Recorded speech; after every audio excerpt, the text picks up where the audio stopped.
Shalom, brothers and sisters. You are locked in with the Commandment Keepers Church for another episode of Righteous Reactions. We're going to have a great time. Take a look at our first video. Yeah, what I tell you? I told you. What did I tell you? I told you, read it for yourself.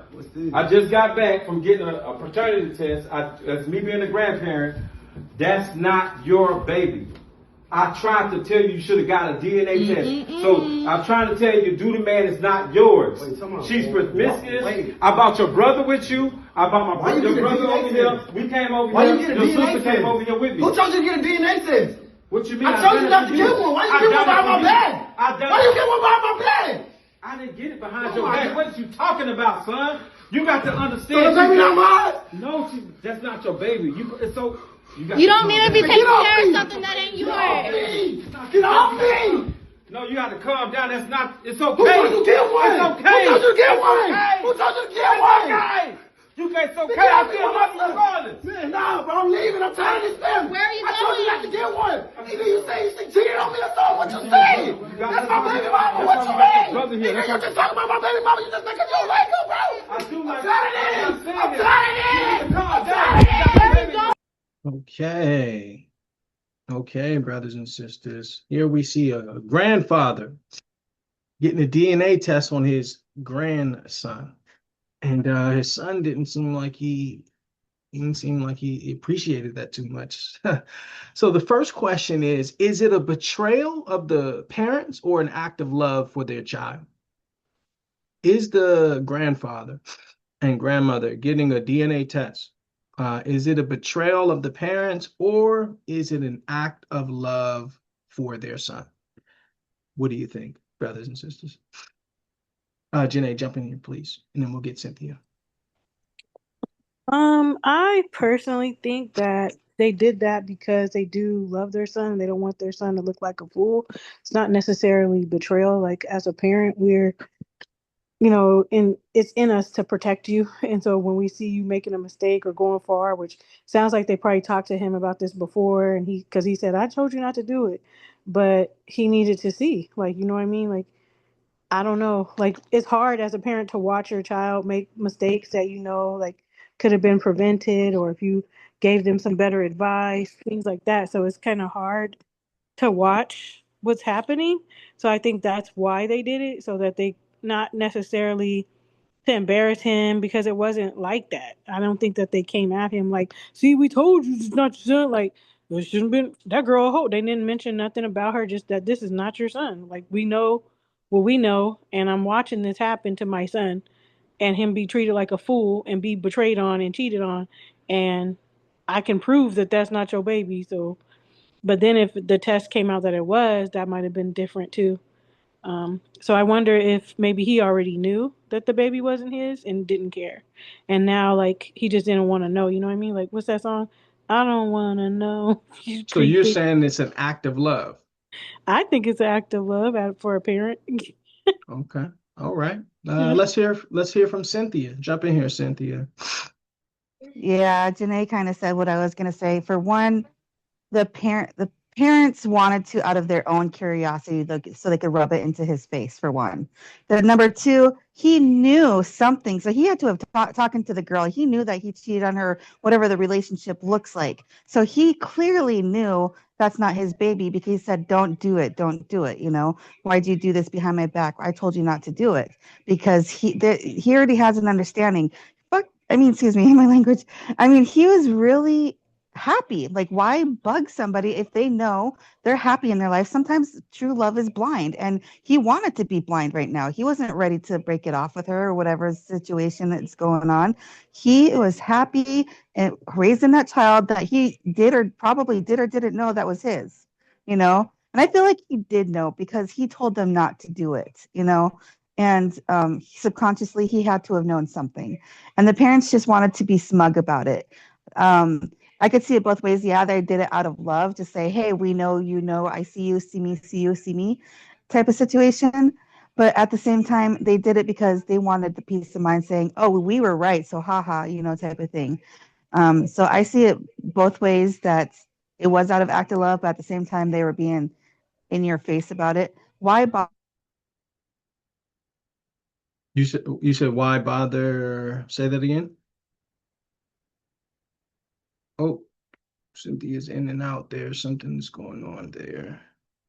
Okay, just we can't hear you right now, Cynthia. I see you're not on I just mute. think it's, yeah, and they don't want to believe it. Yeah, that's what I think. Wow. So okay, so Cynthia, she leaned it. She sounded like she was leaning on the betrayal of the parents. She didn't like the motive or what they were doing, but she said she could see how it would be an act of love, I guess. Let's hear from Kev. Kevin, what do you think, brother? Is it a betrayal of the parents or an act of love for their child?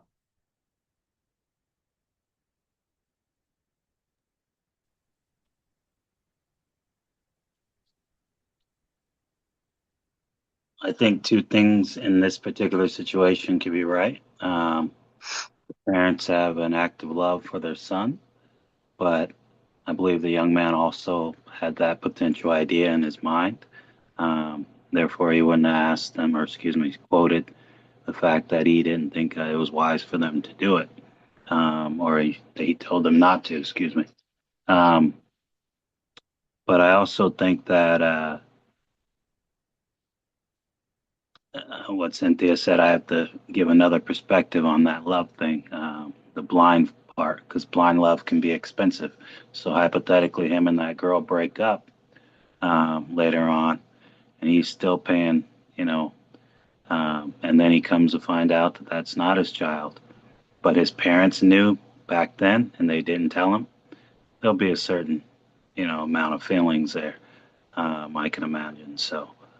Uh, Yeah, I think in this case it was both sides were highly inflamed. I know the parents, ultimately I'm sure they loved their son, um, and went against his wishes because they didn't want to see him hurt inevitably. So, but the son obviously reacted out of blind emotion. So you would say so is it a betrayal of the parents or is it an act of love, do you think? I would say it's an Or you act say of love. both? Okay. Yeah, I'm saying both. Ultimately, it's kind of a both. Okay, two things can be true type of thing. Yeah. Okay, all right, all right. Miriam, jump in here, sister. What do you think about this, right? Is it a betrayal of the parents? The son told his father, do not get a DNA test on my son. Okay, the father, hey, he did what he wanted to do, right? Now the question is it a betrayal of the parents or is this an act of love for their child, for their son? Okay, for me, I think it's a betrayal. Um, I think that they should definitely be in their son's ear, about it, because it seems like they might have had a conversation about it, or either, the parents were like, no, it's just not your kid. I don't know. But for whatever reason, there was a question there about if that was really his child. And I think that it's ultimately up to him, the son, to get that DNA test. I don't think Mm-hmm. that the parents should have got involved in that way. I think Mm-hmm. when you're in a relationship, you should stay. Us as parents should stay out of it, per se. Like not overstep our boundaries. Although, yeah, we love our kids and stuff, but I also got the. It's also an act of love not to be in their business too. Now, if you put me in their business, then I'm gonna let them know, hey, you need to get a DNA test every time. You know, I Yeah. don't think that's your kid. Like, you should get a DNA test. And so then when time goes by or whenever he decides to get that DNA test, that would be on him. I'll be there to Mm-hmm. support him if he's devastated about the child not being his. But yeah, I would just be in Yeah. his ear, for me. Yeah. Get a DNA test every time you talk to me. Right. But you wouldn't do it behind his back. No, Is I that what you're would saying? not. No, Okay. it's not my business. But I, Okay. I love the child. I love kids anyway. Yeah. So, it wouldn't be like, oh, that's not your kid, so I'm not going to do anything for the baby or anything like Right. that. If I needed to babysit or something like that, I would. But yeah, Yeah. that's just my, he might. love the child regardless if it's his or not. Yeah, it might hurt that it's not, but it sounds like he did have that question, but he didn't want to know. So Yeah. that's my take on it. Yeah, yeah, yeah. That's a great point, sister. So, Sister Miriam says she believes this was a betrayal on the grandparents. The son did not want the child, did not want a paternity test. Parents did it behind his back. So that's a great point, sister. Let's hear from Sister Danielle. What's your opinion on this, sis? Is this, in your opinion, is this betrayal on the grandparents, right? Or the grandparents, or is this an act of love for their child? I think to me, betrayal. And I kind of agree with Sister Miriam. I would just kind of stay out of it as much as I would maybe want to interfere. I would just kind of have to have him learn that lesson. And I'm curious to know about the dynamic of the baby mom, the baby's mother, with his parents. Because why would you go out of your way? Something kind of, I feel like something had to transpire where they figured they needed to go get a DNA test, but it wasn't their place to do it. And I feel like sometimes overstepping can kind of cause rift between, because again, if he decides to stay anyway, how do you think Right. she's going to feel now knowing um you went when his parents went got a test? So now if even if he stays with her, y'all are not going to see the child. Yeah, So, that's a great and point. if y'all have moving forward, if he decides to actually have a child, I guarantee they won't be able to see it either. So, Yeah. I mean, at what cost, Mm, that's a great point. doing these things? So, you would, like Sister Miriam said, I would encourage him to get one and just be there to support him. But, you never know how, the actions that we take can have rippling effects. Like you're thinking about the now, but think about later down the way. And if he Yeah. decides to stay, how that would cause, it'll be Yeah. chaotic. Yeah. That's a great point. It's a really good point. That's a great point. You brought in some other aspects of that, very nuanced there. Karan, jump in here, brother. Okay, what we saw was a father get a paternity test on his grandson, or who he thought could have been his grandson, secretly. And you saw the son. His son was he was he was flabbergasted. I'll say that. Okay, very truculent. We'll say that. And he was very demonstrative. We saw his posture. Now the question is it a betrayal of the parents, or is it an act of love for their child? Me personally, I believe it was an act of love, but I do believe that they went past their boundaries and testing a kid that wasn't theirs. I don't even know how they got the test. Honestly, I don't know how the test worked, how they got the DNA, but I believe they were out of bounds. But I do believe it was out of love, honestly. And Okay. I believe the brother was honestly, he just wanted to stay asleep. And I Yeah. believe that there are times where, 90% of the world, they want to stay asleep. They don't want to see the truth. And when you show them the truth, they get mad at you. They Yeah. get hurt. And that's what it talks about the persecution in the Bible. People want to stay asleep all the time and they don't want to see the truth.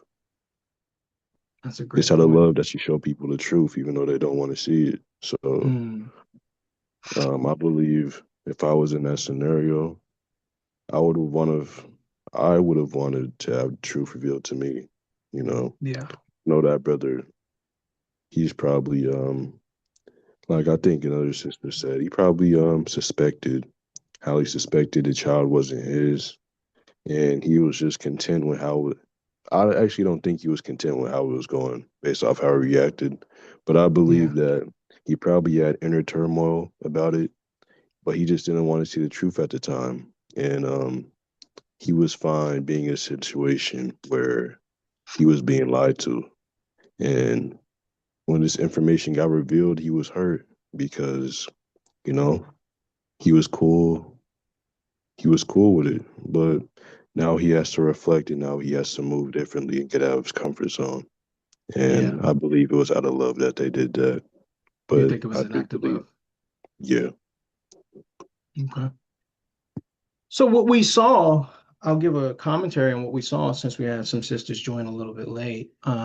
We saw a grandparent test his grandson or his son's son with a paternity test because he didn't believe it was his grandson. And he brought back the test, showed it to his son. His son went bonkers. He went bonkers about testing the child. And this is a tough one. I think I would have certainly prayed for quite some time on this. This is not something I would just do on my own. And I think the relationship, number one, I didn't like how the father reacted because one thing I've learned as I've gotten closer to the Most High is to be humble enough not to say, I told you so.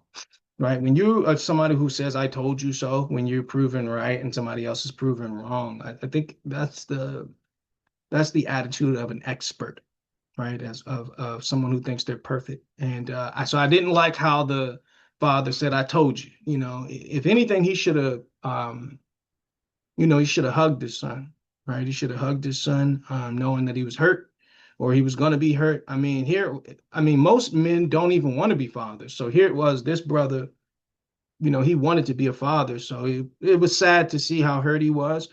And I think if they were still in a relationship, if they were in a relationship, I probably would have never done that. Now, if they're separate and he's taking care of him on weekends and all this other stuff, then I may, I may lean on it. Of course, I'm going to lean on what God has to say, but I think that is what matters most is, are they together? Because if they are, now what I'm doing is getting ready to bring division and trouble into their marriage.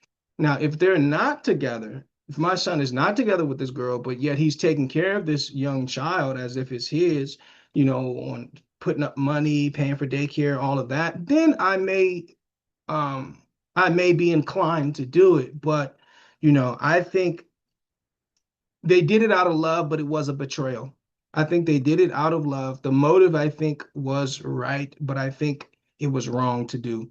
I think it was wrong to do because guess what? If the relationship goes south, and that may be a year from now, and that may be 8 months from now, my wife and I may have some inclinations that this child is not my son's, but I have to wait. I have to wait it out. I have to be patient. It's not my relationship, because I think all people, you could have in your mind, especially as a man, you could in your mind have some inclination that something may be true, but as long as you don't know for sure, right? It gives you this barrier, really. So he seems like he didn't want to look into it because he didn't want to know. Not to be that he didn't trust her, but he probably knew it was a possibility.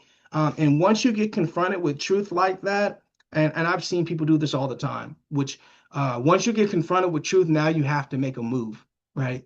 Now you have to make a move. So I think I think the parents were out of line. As a parent, it's very difficult for me to watch my son be taken advantage of. But at the same point, um, I want my son to trust me.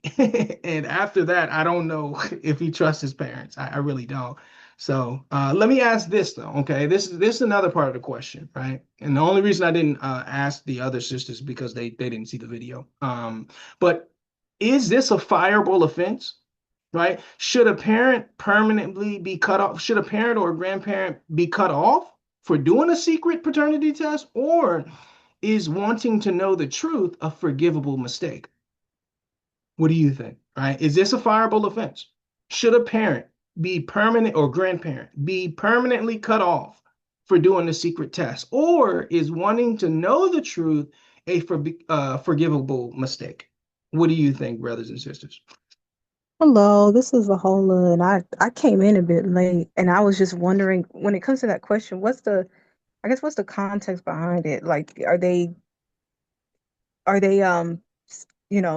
they're suspecting that the person isn't theirs, or you said it's a grand person, a Yeah, grandfather? so what transpired, sister, was a father had an adult son who was probably 20 years old, and he tested his son's son. He didn't believe the grandbaby was his son's. So he secretly did a paternity test that came back that the child was not his son's. But why would he do Um, that? yeah. What do you? Oh, you mean the grandfather or Yeah, like, does he not like the baby mother? Like, what made him want to be? exactly? What I'm trying to get to. That's a great point, sister.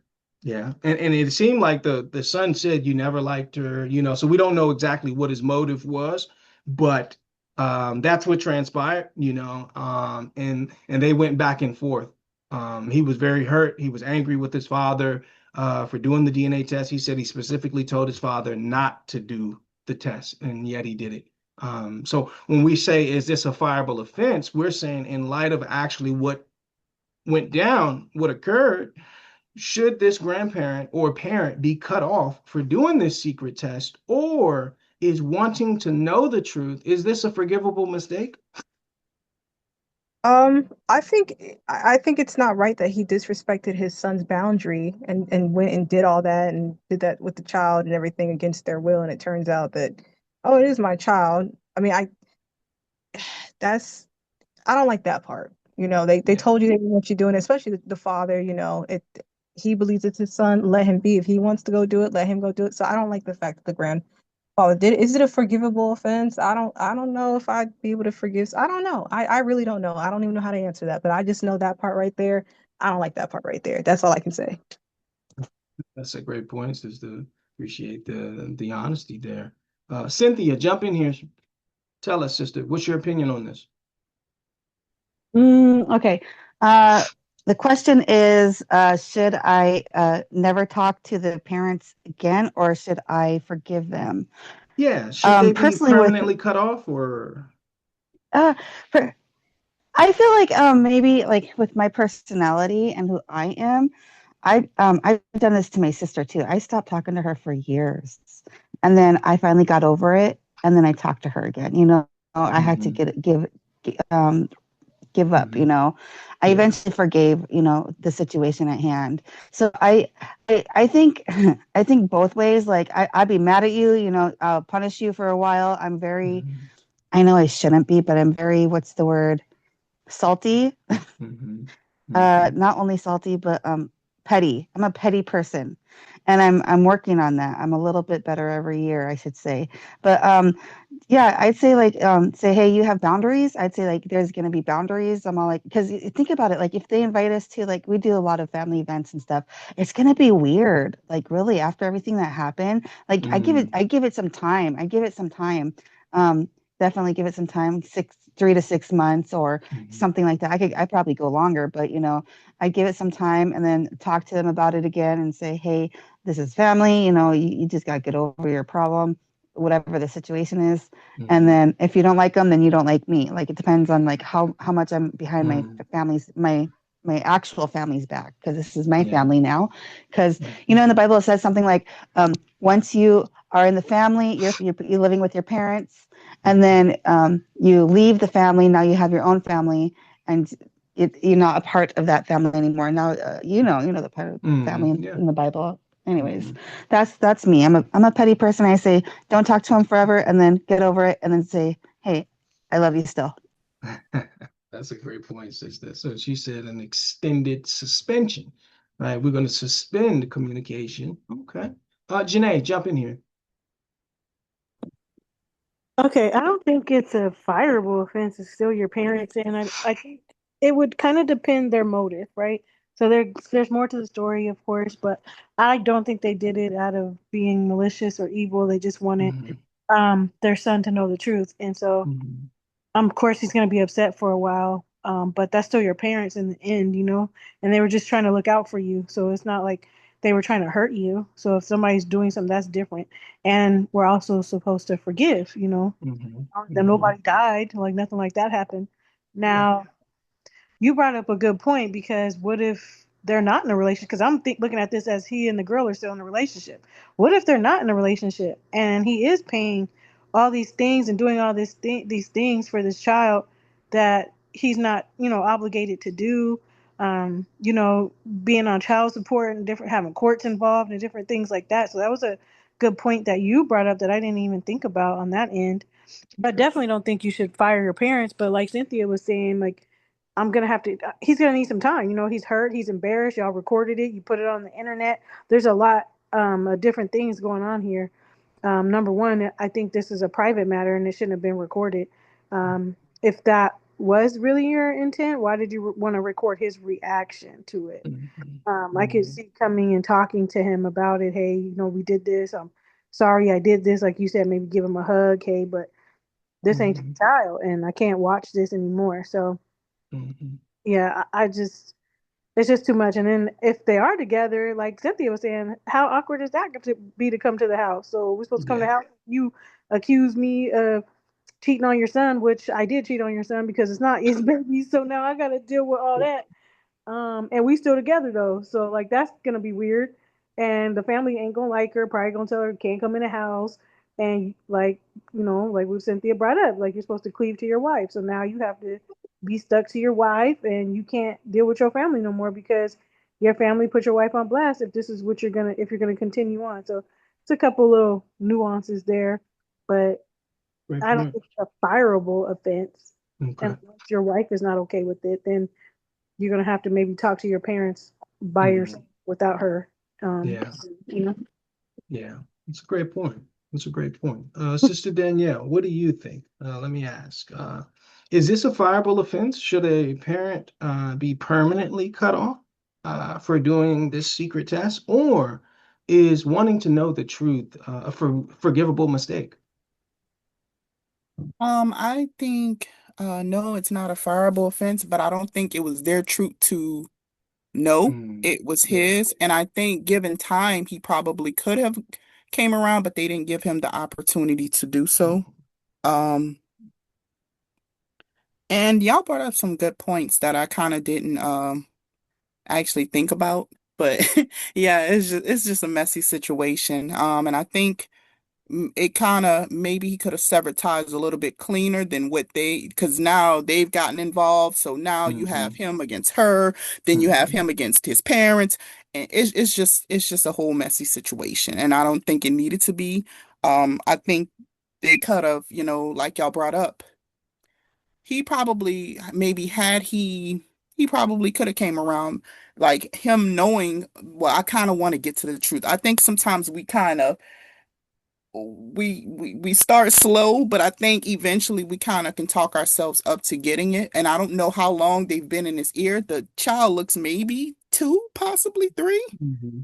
So it's still a young child. And they probably knew, but maybe his facial features didn't look anything like him, but that's not necessarily Hmm. anything to go off of genetics sometimes. But Hmm. yeah, I think maybe had he given the opportunity, he could have maybe turned over a leaf and maybe got tested. Because I think sometimes the unknown starts to kind of play with us, and we kind of need to know after a while. Yeah. We need to know. So, Yeah. but yeah, Great I point. still don't think it's anything to cut off your parents. I think just set down Hmm. boundaries. Hmm. Um, just moving forward, if this kind of happens again, then I think we'll have a issue because I think that was just something to you definitely crossed the line.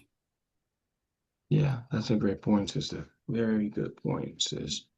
What do you all think? Does anyone else want to give their opinion on this before we go to our next video? Okay. All right. So we're gonna land this plane. Oh, there it is. It's Mahola. I was just thinking, because when Janae was sharing her thoughts, I was just thinking, wow, people are pretty much doing just about anything for content. Like you're going that far to make content out of a situation that should, like Janae says, should be kept private. That's the one thought that popped up in my head. Like, wow, Yeah.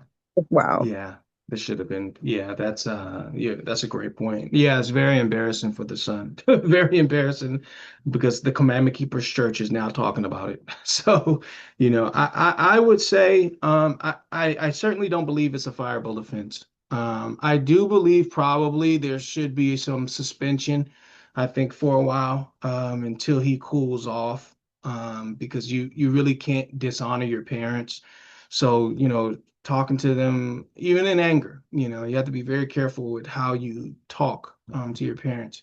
what type of tone, but I understand what it means to be angry. So I would suggest, suspend, right? I think it was Cynthia. She said, not going to cut them off entirely, and into antiquity, but there needs to go some time where they understand, hey, this was inappropriate, this was disrespectful, even though, you're I'm your son, there's still boundaries, right? And I would hope that the parents learn that even though this is your son, he's an adult, and there still needs to be some level of boundaries and privacy. So I certainly wouldn't say, hey, cut your parents off. But we're going to suspend. I'm not going to be coming over, for quite some time. Really not going to be, uh, because then I have to fake it. Then I have to fake it until I actually get over it, right? Until it doesn't hurt anymore. Then you know what? I'm gonna just stay away. Love you. Send you a text, love you. If the mom or dad sends me a text, hey, love you back, right? But acting as if it didn't happen, and the joy that was there, I think you couldn't do, not in the moment. And so it's going to take him some time to get over something like that breach of trust. And I would suggest definitely don't cut off your parents into perpetuity, right? But suspend the relationship or the communication just to make a point to your parents that, hey, I'm your son, but you crossed the line here, right? And in the future, I hope that you would be more respectful of my boundaries. So I would say that, okay, brothers and sisters. So now we have another question about online activity, social media, how it's used. Take a look at this. Why don't men understand that the real reason we don't want our boyfriends following random girls or liking their pics is because he's letting that girl know that he likes what he sees. And that's embarrassing as a girlfriend. Like, bro, it's not even about being insecure. It's about respect. When you're double tapping her photo, you're basically saying, hey, I'm into this. And now that girl is sitting there like, oh, okay, so he's looking at me like that. Meanwhile, we're over here looking crazy because if I'm with you, I don't want the world thinking that you're shopping around. I want them to know that you're locked in. And it's not about controlling you. No, it's about protecting how we both look as a couple. If you need to like random girls' pics to feel good, then maybe you're not ready for a relationship. Okay, brothers and sisters. So let's talk about that, right? Oh, Cynthia, want to make a comment? Go ahead. Nope. Finish your question and then I'll answer. Okay. All right. So the question is, brothers and sisters, should a man's likes be his partner's business? Cynthia? Should a man's likes be his partner's business? Yeah, his I online feel likes. very strongly about this. Yes, it's a lot of respect. It's about respect and morals and letting.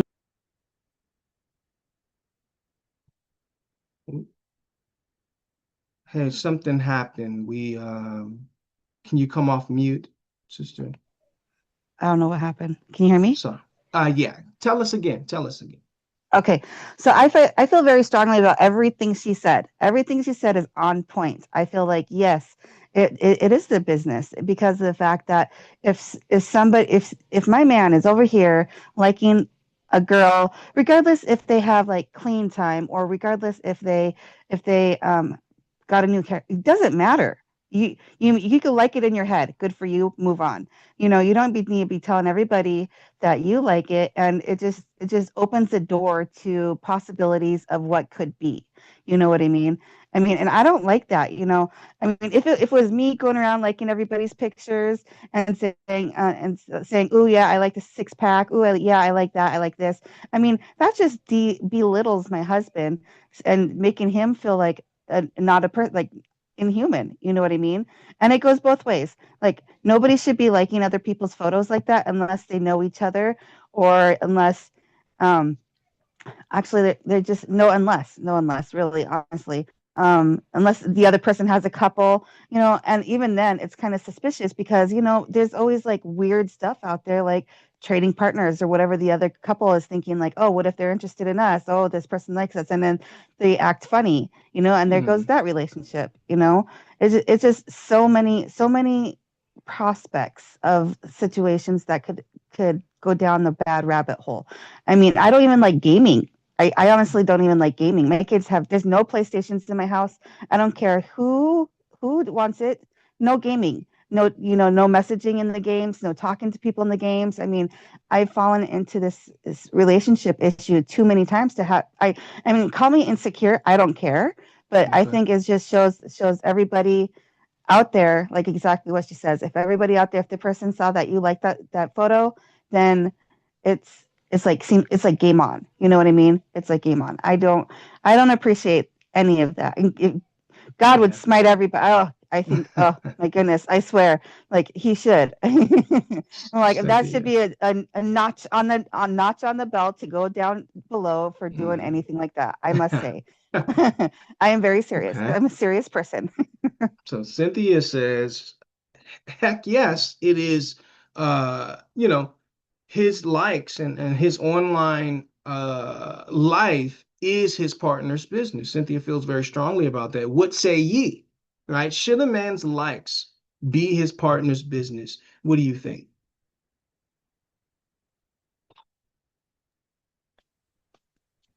I'll go. Oh, go ahead, Well, Kevin. yeah, let's let Kevin go first. I think that's a interesting question, but more so, it depends on what the um, if the is a man of God and he's because we're already assuming that he's liking the images based off of the aesthetics. Um, but what if the woman is a faith-based, um, you know, uh, social media person, if you want to influencer, they'll as they call it. Um, so, um, and he's liking that photo. But here's the interesting thing: if you're in a relationship, the wife also has access to your account, so she could also see what you're liking, and so I I think just as you guys might have a joint bank account, um, so I believe that now, if it's a secret thing where he's got it completely locked out from her and she can't have access to it, and he's just liking girls based off of their athletic photos or their gym photos and flicks of them in swimsuits and uh, tightly clad clothing, I definitely believe that there's an issue there. But again, there's a lot of sisters out here who are doing righteous content, and if a brother happens to be liking some of it, um, you know, then and like I said, and also that his wife has access to that, then I think it's fine. So you're saying, Kevin, brother Kevin, you're saying that his likes, his online, everything he goes on, his online footprint, it is his partner's business. You're saying. Absolutely. Huh? All right. Excellent. Great point, brother. Great point. Janae, jump in here. Right. The question is, should a man's likes be his partner's business? Well, yeah. Shouldn't my likes be your business too? I would think it's both ways there, um, because what are you liking? That might tell you something that's going on with your spouse. Is what are they liking? Whether that's biblical content, whether that's funny videos. What do you find funny? What's going on? Because that can tell you a lot what's going on with somebody. So it doesn't matter. But I think this particular video she's speaking of, the girls with the bikinis on and the tight clothing and having those booty pics and all that stuff. So of course, if my husband is liking girls in booty pics, we gonna have a problem. So like I would think so, right? And like what Cynthia brought up, if I'm out here liking men with their shirts off with baby oil glistening, we gonna have a problem, and we should have a problem because that's disrespectful. Why are you? That's the same as looking at somebody on the street going, "Ooh, you cat calling somebody," and all of that, and giving out your number. It's the same thing. Just because it's Mm, a picture doesn't mean anything. And then to me, you're enticing lust, which is not something you should be doing because now you might be go looking at pornography. So this opens up a gateway and things like that. So it does depend on what you're looking at. And like Kevin said, of course, I'm not going to be like, oh, you like this? She's a girl. You liked her picture? Oh my God. Okay, well, what about her picture did you like? Did she have something to say? Like, what was it like certain content? Because like, there's a lot of people out here that aren't just showing their bodies off, you know. So and they have good content. So I would like it too. I might like it too. Show it to me. mm. Good point. Great point. Great point, Janae. Miriam, Sister Miriam, what do you think on this? Should a man's likes be his partner's business?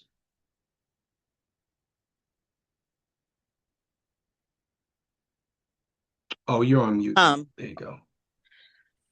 yeah, I think it should be each each other's business, you know. And it does depend on what he's liking.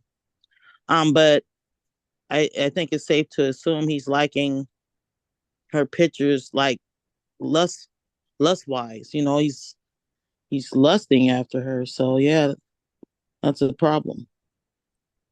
Um, yeah, you don't want to be lusting. I would be concerned if my partner was lusting Okay. after a female. So Okay. that's my take on So it. you're saying the like could potentially be lust.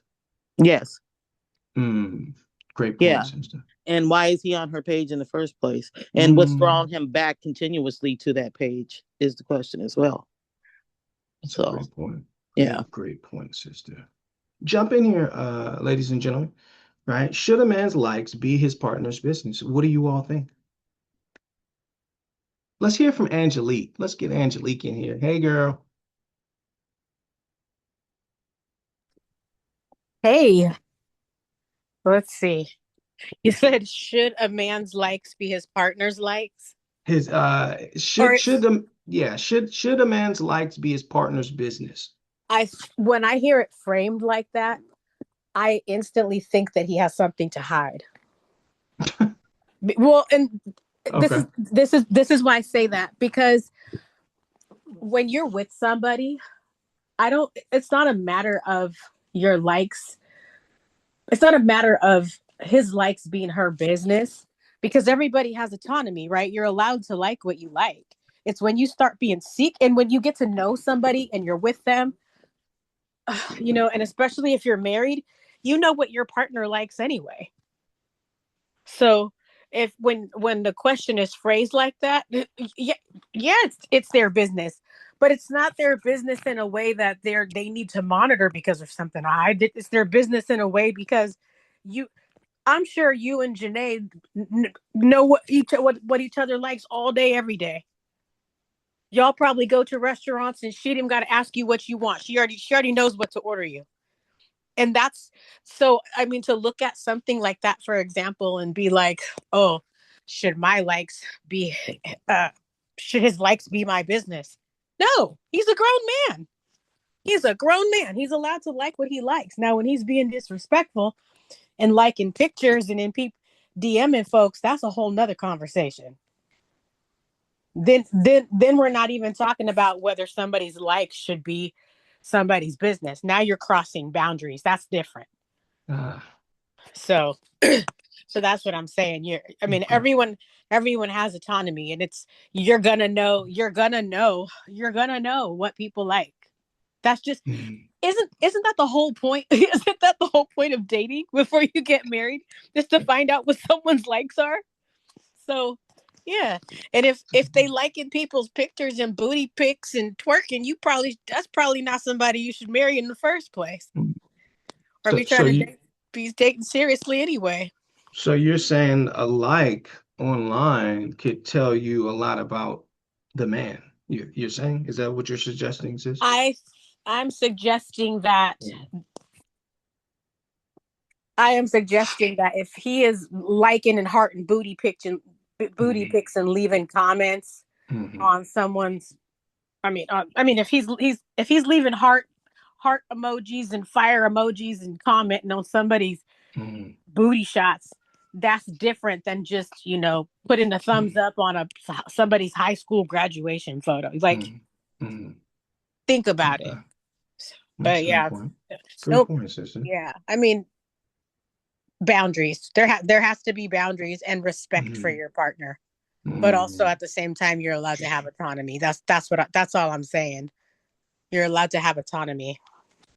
That's a good point. That's a great point. Cynthia, jump in here, please. Yeah. Ooh, I love what you just said. That was really good. I totally agree with you. I just wanted to make a note that I feel like personally at me, I feel like it's kind of like a drug. You like something and it opens, it's like a little tiny bit of weed will bring you meth, crack, Mm, alcohol. Like it starts out with one thing, and then that's, to me, that's what that is. Like just liking pictures, and then next thing mm, you know, you're gonna. I think that's just already crossing the boundaries right there. And then like when it comes to like you said, like in a high school person's picture.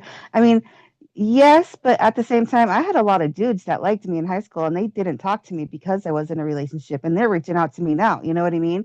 And mm, that just opens up more doors. You know what I mean? So mm, anything, I feel like any kind of aspect where it could be a possibility is sketchy. Yes, he's a grown man, but still, it just like me, like I'm a grown woman, and there's always a possibility. Yes, I mm, totally agree with exactly what you said. Like there has to be a bunch of boundaries, and it's crossing them and everything like that.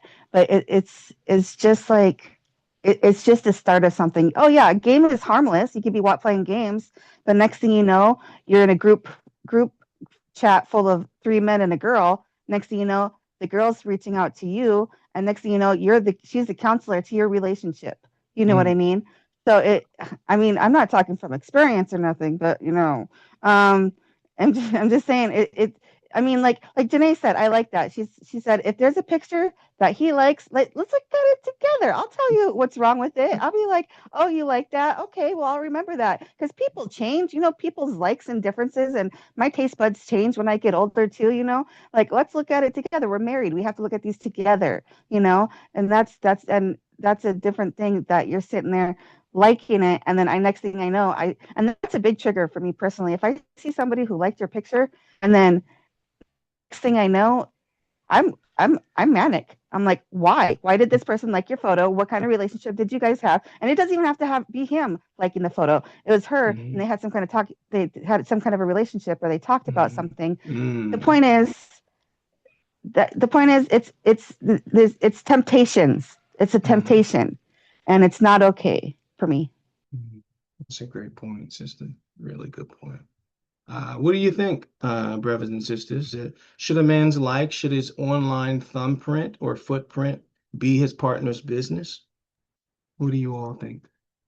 I would say based on my experience, what they're consistently watching, what they're consistently liking, if it's not adding up with what they want the that they want to present, it says a lot.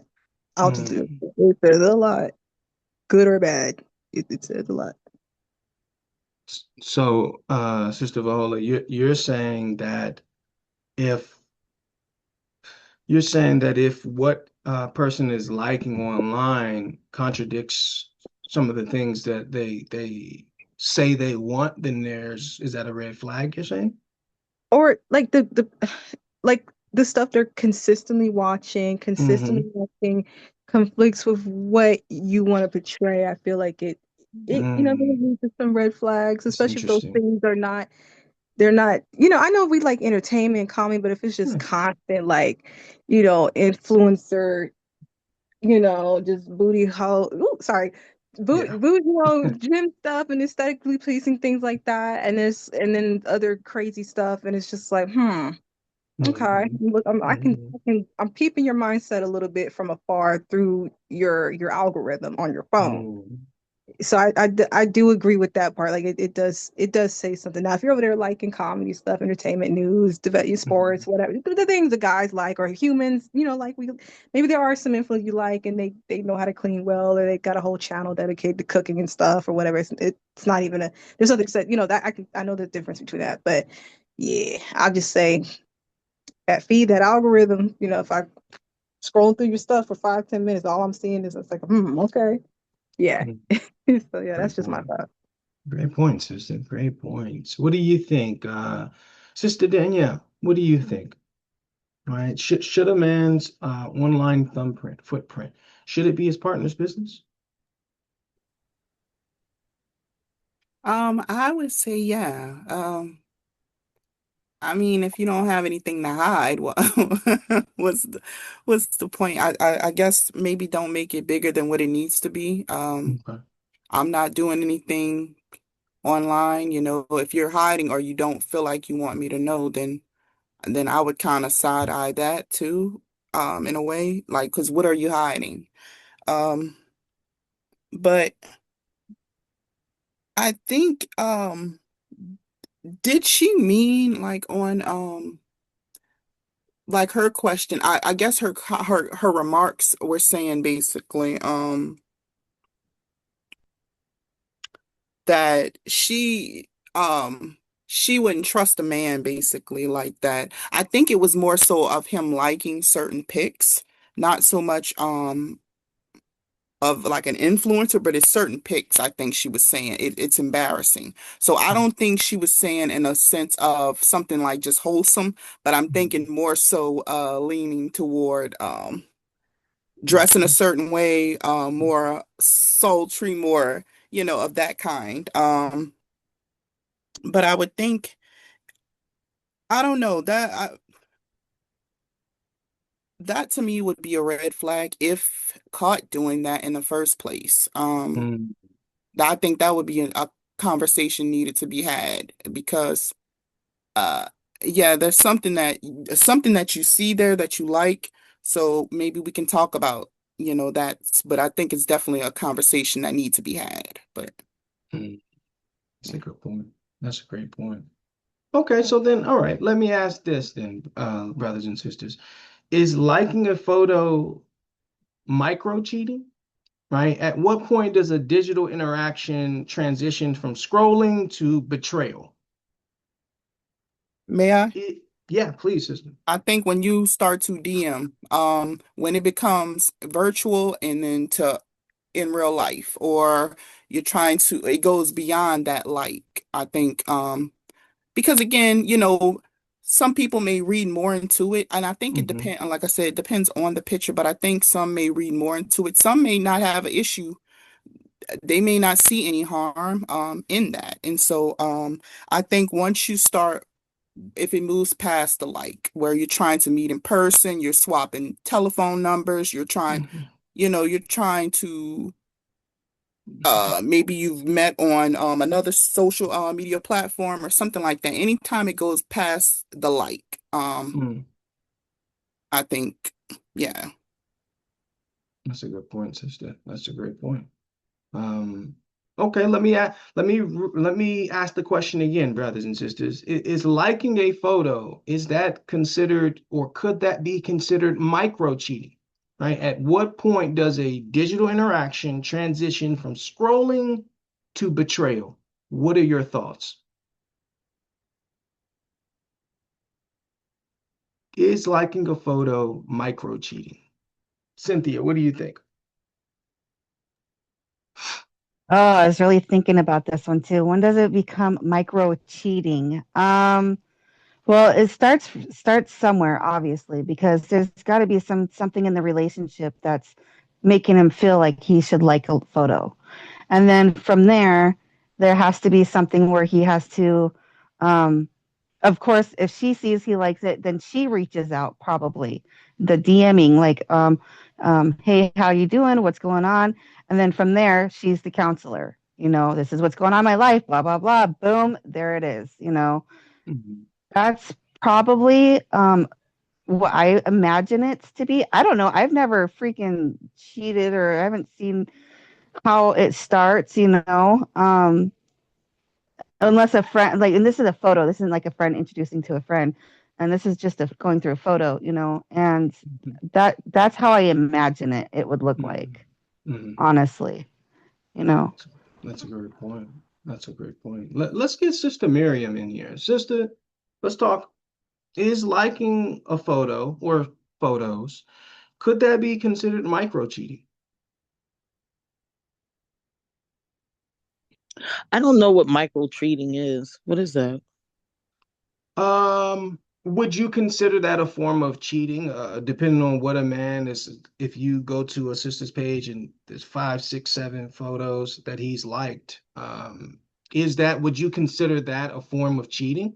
Yeah, he's definitely on his way because it starts in the mind. Sin starts in the mind, and then it seems like he's already he has it in his mind, which is in his heart. Pretty soon he's going to act on it because he's continually liking these pictures. So I would think he's definitely on the road to cheating physically, and that it is a concern. Like it's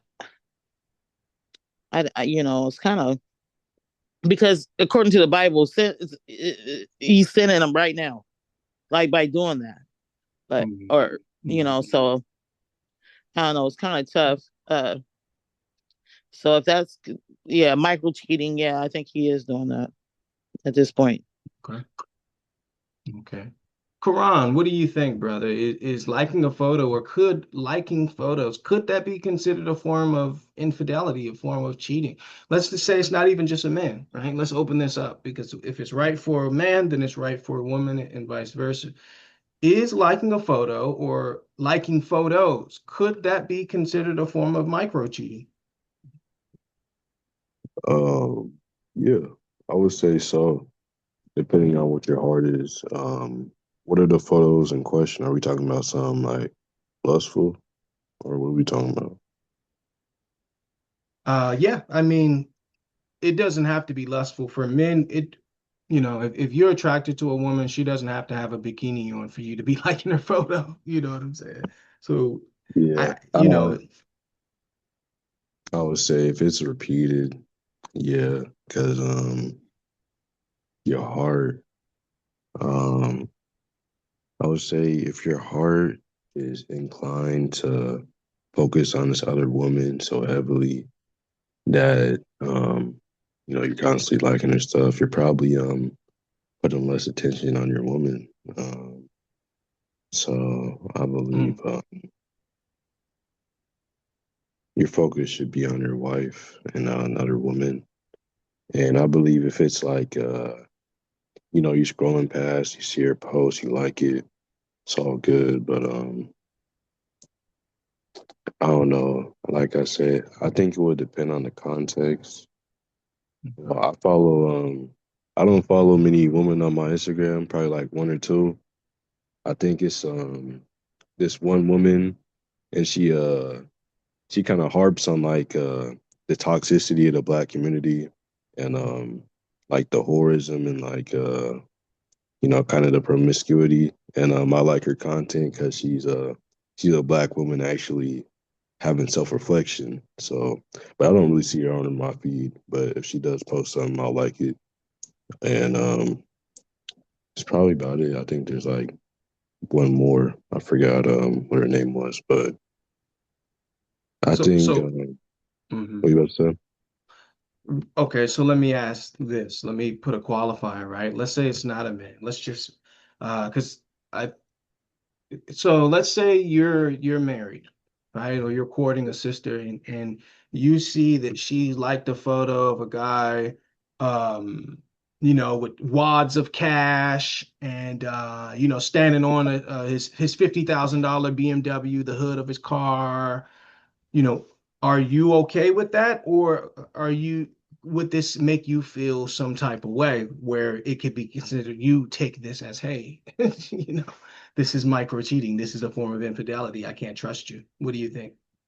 Hey, that would definitely put me on alert. And me, I'm the type to ask though, so I'm gonna be like, hey, who is this? And why are you liking his photo? 'Cause especially if I'm preaching the gospel, if I'm preaching God, Mhm. like I don't even like stuff like that. Like a dude just standing on a pile of cash with some money. Like I don't believe you're exemplifying God through that or Mhm. promoting, what I like to. promote sought after. Why you liking this dude's photo?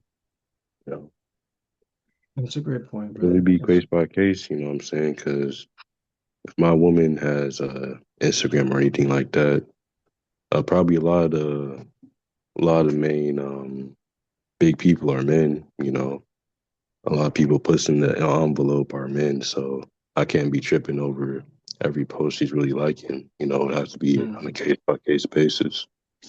But in that scenario, that'll make me question. okay. That's a good point, brother. That's a great point. And really what we're asking is liking photos, could it be considered a form of infidelity? Could it be considered what some would say micro cheating, right? He or she didn't do anything physically, but the fingerprint on the pictures that they're liking. What do you think here? Let's hear from Kevin. Brother Kevin, is liking or like online, is liking certain photos or any photos, could that be considered micro cheating? Or, hey, can I like any photo and it shouldn't be considered cheating unless I actually did something or reached out to him? What do you think? I believe everything has to do with intention. And, if the brother is doing it with the wrong motives and intentions, then obviously it constitutes as um, micro cheating. Um, but again, I think that if I'm in a relationship, my girl has access to that. Um, so um, we've joined, it's no longer me per se. So we're joined at the hip, and my account is open, as I would hope hers would be to me as well. And so there's always good communication that's going to transpire. Mm, mm, that's a good point. That's a good point, brother. Okay. What do you all think? What do you all think, brothers and sisters? Right? Well, let me ask this then. Let me ask this. Um, Is it controlling to ask a partner to stop liking pictures of the opposite sex?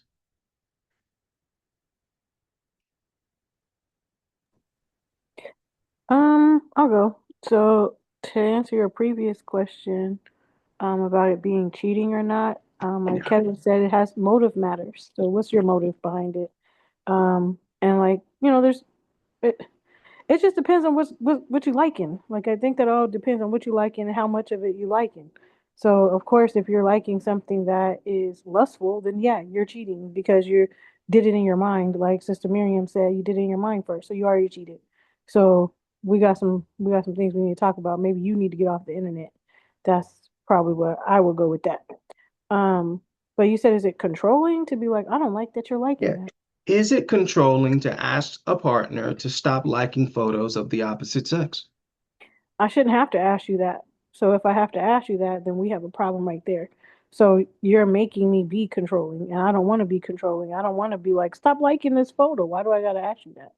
If you know me, you know me, you should know me, you should know your spouse, and so you would know that I don't like that you're liking that. So why are you doing it?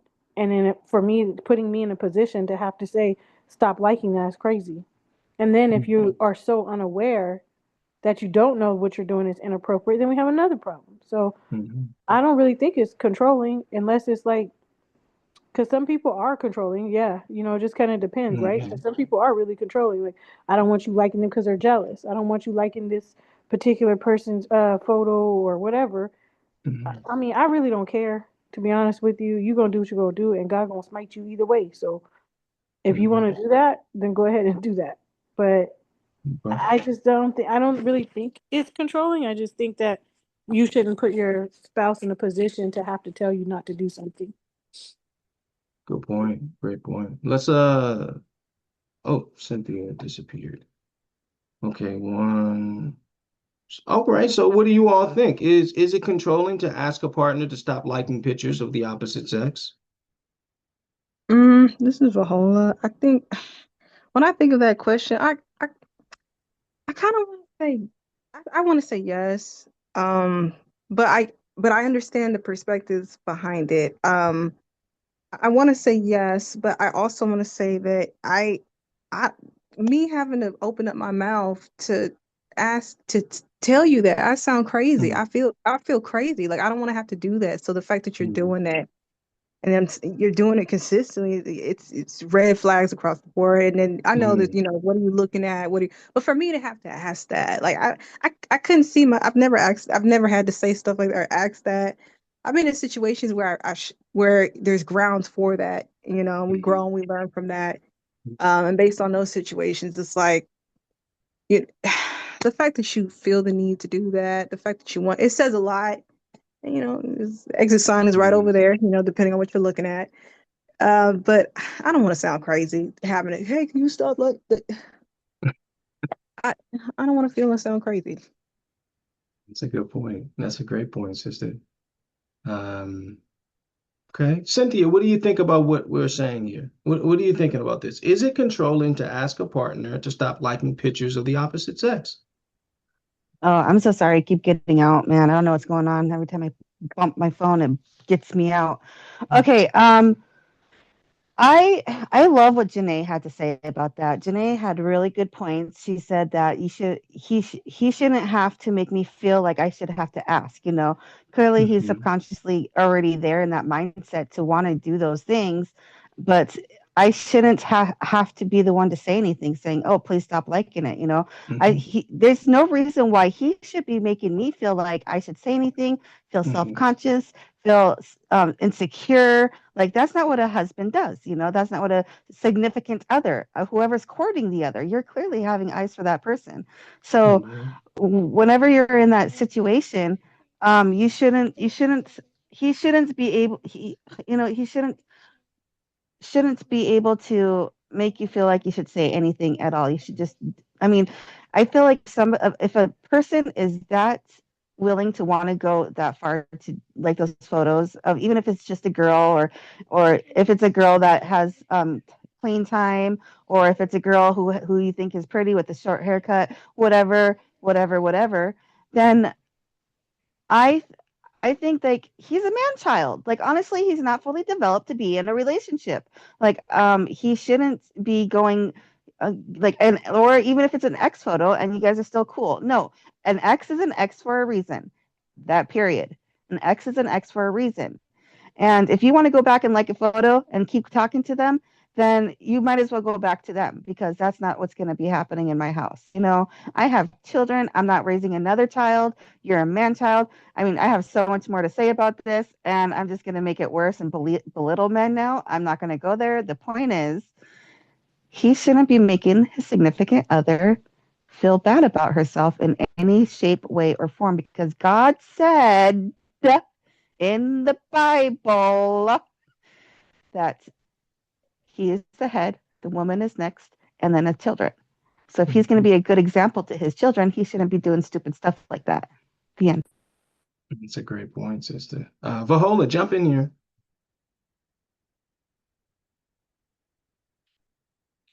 I think you're actually still on mute, sister. What do you think? Oh, we can't hear you, Vahola. Hold There on. you I go. was trying that mute button, trying to get to That's the mute button. So hold on.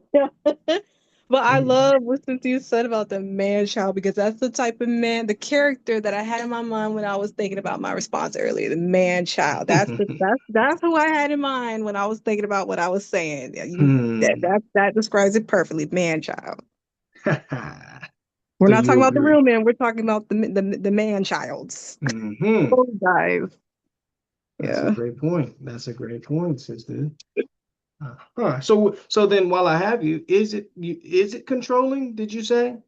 Give me a final answer on that. It is controlling because you said you wouldn't want to do it, but is Yeah, to I don't do want to it? do it. So if I Hmm. feel the need to do it because you're just I'm sorry, I've been in men child, had some men child experiences. The fact that I feel the need to say something, do it because you're consistently doing it, just like Cynthia said, the man child, with it, I shouldn't have to. So the exit sign is right there. I can make a choice to leave because you're doing too much. You're just outwardly disrespectful. The men child. You know how men childs are, y'all. Y'all know how they are. it's control. For me to have to say it out loud, for you to consistently do it, instead of me having to ask you and sounding crazy, I'd rather just exit at some point. Since you want to be a man child and consistently move like that, that's what's popping up in my head. So, Great point, sister. Great point. Let's hear from Angelique on this topic. Sister, is it controlling to ask your partner to stop liking photos of the opposite sex? I'm gonna say most of the time when that request is made, there's a reason. It's not being made for no reason. Um, if someone has to ask you to stop liking photos because they're inappropriate or what have you, and you don't, that's bigger than liking pictures. Like they were saying, you just clearly don't care about, you don't have any regard for your partner. Mm-hmm. Um, I don't think in most instant, I don't think in most instances it's controlling. There's a reason that someone's being asked not to like a picture or not to like pictures. There's a reason that there's a request. I mean, that request is being made. Um, Mm-hmm. I was thinking about what Kevin was saying earlier about intention. And a lot of it really does go to mindset. Because I mean, I'm gonna just keep it a buck. I'm thinking about pictures I like, right? Or what I'm looking at, or and how I respond to it, and things like that. um, and sometimes my intention of liking a picture is because a guy is attractive. I'm not even going to hold you. Like, I have unfollowed people because I realized once I started to cleanse my soul that I was I was following these people, yeah, because they were dispensing good advice, but that ain't even why I was following him. I was following Mm-hmm. dude because his hair was curly, and I was like, we can't do that no more. So we Mm-hmm. unfollow. So it does go back to intentions and mindset. And if you are with someone that is mature, you don't Mm-hmm. have to, someone doesn't have to ask you to stop liking pictures. Yeah. You, when you have a certain mindset, you wouldn't want your partner to feel a certain way. So Mm-hmm. even if you did want to like a picture or a quote, you would go about it in a way that wasn't disrespectful to your partner. Mm-hmm. Mm-hmm. That's a You good you point. you you just would. And I'm not, that's in a perfect world, because let's be honest, like we can sit here and say whatever we want, but all of us, male or female, have liked someone's picture because we thought they were attractive or had good abs, or he was the stocky and whatever, he that person was what we liked, and we liked their picture. um i think it I think it has to do with, like somebody was saying earlier, when you're DMing folks. Now, if somebody, you can think somebody's attractive and like a quote that they made, you can thumbs up the quote and keep it pushing. You know what I mean? Um, but when you're out here DMing people and cash apping folks and sending people your cash app, that's when, first of all, there's no such thing as micro cheating. You either cheating or you ain't. You can't cheat a little bit. That's like being micro pregnant. Right. Yeah, It's that's like true. That's a good you, point. you know so I'm saying, like, we have to be, for me, we have to be realistic. We are going to like each other's pictures or find someone of the opposite sex attractive. That doesn't mean that you need to be hollering at them and DMing them and asking them for their number and sending them fire heart, or fire heart eye emojis and all that jazz. keep Yeah. you know keep it pushing. So you just need to be respectful. Honestly, if you're doing stuff like that, that's a lustful spirit anyway. Mm-hmm. So you got a lustful spirit you need to work on, period. And that ain't got nothing to do with somebody asking you to like a picture or not. If you're liking a picture because you want to smash, you have a lust problem, and now you need to deal with that. You probably shouldn't be in a relationship because you don't have the right intentions in that relationship. If what you're thinking about is less than not a long-term relationship, especially if you're with somebody who wants a long-term relationship or is dating to marry. So it's bigger than just a conversation of liking a picture, or Yeah. somebody somebody trying to control. First of all, that's stupid to me. If somebody's asking to see your phone or something like that, they're not trying to control you. You are giving them a reason to want to look at your phone. And the fact that you won't let them see it, or you're trying to gaslight them and make them feel crazy for wanting to look at your phone, already tells them everything they need to know about you. So it's a whole lot of layers. I don't think, no, it's not controlling to ask somebody to not like a picture. If you Yeah. like it, especially when you like, especially in a situation where you're liking all these Instagram models pictures, but you don't tell your wife she's pretty, or you don't tell your wife she looks, you don't tell your girl she looks good. Hmm.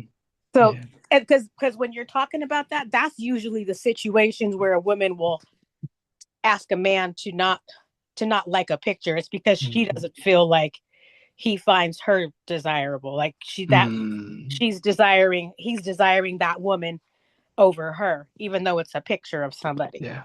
So Great yeah, point. it's That's it's that's not great. it's not controlling, and there's some underlying issues going on in that Yeah. relationship to begin with. And calling somebody controlling, let's just be honest, a lot of the time it is gaslighting.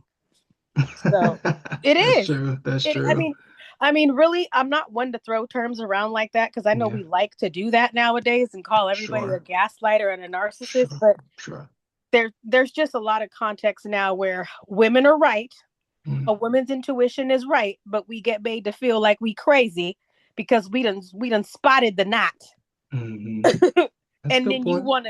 you don't want to stop doing what you're doing. So no, it's not controlling. You have issues, and you know you wrong for liking that lady's picture because when she's bent over and you don't tell your girl that she looks good and she's dressed up for you, your dusty Great point. self. That's a great point. And The so end. We ride at dawn. you know what? I would have to say,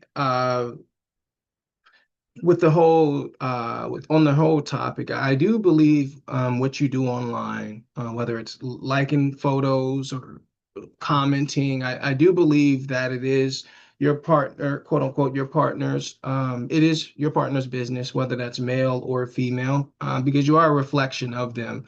And for me personally, I wouldn't want to do anything that makes my wife feel insecure. And I think that's on men. Whether you think you're doing something wrong or whatever the case is, if it makes your partner, your husband, or your wife, your girlfriend, boyfriend, whatever, uh, insecure, I think you shouldn't do it.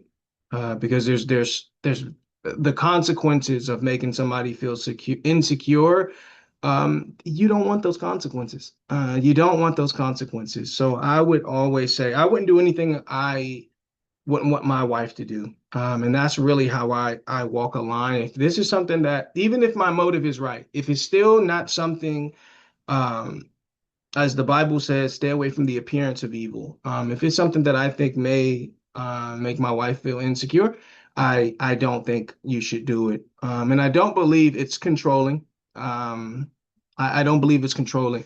If if my wife was to ask me to stop doing something, I would do it. Even if my intention was not right, if she says, "Hey, I don't want you following this person," or whatever the case is, I would be okay with it. Because I know the devil, he loves to slither and he loves to put suggestions into sisters' minds, suspicion. And sisters will go on a suspicion that is not even true.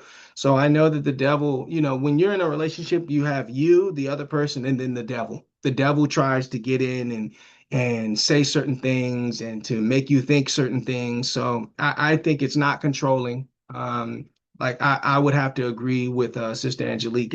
It could be considered gaslighting, calling it controlling, because I'm asking you to something makes me feel uncomfortable. And as a man, the man is the head. And the head means not only does he make the decisions, but a head means that he feels the pain of the rest of the body. So, if my wife is the hand and something smashes my hand and I don't feel the pain, then something is wrong. I'm not a good head. Something's going on with the brain. The brain doesn't feel the pain of the body, right? And that's a major issue when I counsel brothers and all of that. I talk to them about that. Being a good head isn't just about making decisions. Being a good head means you're in tune with what's going on with the body, right? If you know, if something drops from my foot, 50-pound weight drops on my foot, but I don't feel any pain, then that shows that I'm not a good head. The brain is malfunctioning. There's some level of paralysis that has set in, and you have a disease. So I would always suggest that, especially for men, even if you disagree, even if your motive is good, motive really only matters to you, in all honesty, right? Like, if you kill somebody on accident in a car crash, the fact that you feel very bad, or the motive, it only matters to you. It doesn't matter to the person who lost somebody. It doesn't matter to the person who was lost. So I do believe you should, what goes on online is very much so your spouse or whoever you're in a relationship with, boyfriend, girlfriend. I believe they should have control. I wouldn't say control, but they should have say so on what you're doing online, if it makes them feel comfortable, uncomfortable. So I did want to put that out there. Okay, so let us go to our next video. Okay, take a look at this. Don't cry. Please don't cry. Oh my god. I don't want to be with you anymore. That's the issue. I just want to go. I don't know why you're making this a big old deal. I'm just not happy. I'm not happy. Why do you feel like that? I don't know. I'm just not feeling you anymore. Like whatever it is, like we can work through it. That's the thing. I don't want to work through anything with you anymore. Oh. I don't believe I truly love you anymore. I just want my independence back, and I'm gonna be. Can I be honest with you? I want to start dating again. I want to start dating. Like I really do. Why? I just want to start seeing other guys. Are you serious? Please don't get emotional right now. Don't cry. Come on. Come on. Please don't cry. Oh my god. I don't know how you can say that. I feel like I've done everything like stop crying. Stop. I'm always gonna fight for you. I'm sorry. Like, you just sound so pathetic right now. So let me ask this, ladies and gentlemen, when a woman loses respect for a man, can it be regained? Cynthia, jump in here, sister. From personal experience today, yes, absolutely, it could be regained. If a woman loses respect for a man, correct?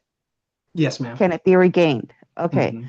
So she did take it a little too far, wanting to redate and stuff like that. And I would suggest, well, what we did was we had to go through it. We had to go. I mean, relationships, they go through bombshells. We went through fights. We went through therapy. We went through kicking out, pulling back. Like, we went through it, because we did not just go through that whole time in a relationship to get to know each other for nothing.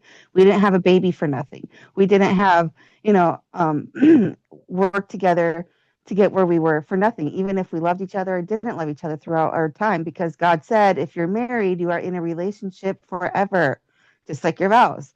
And I think it does, it can happen. How do I put this?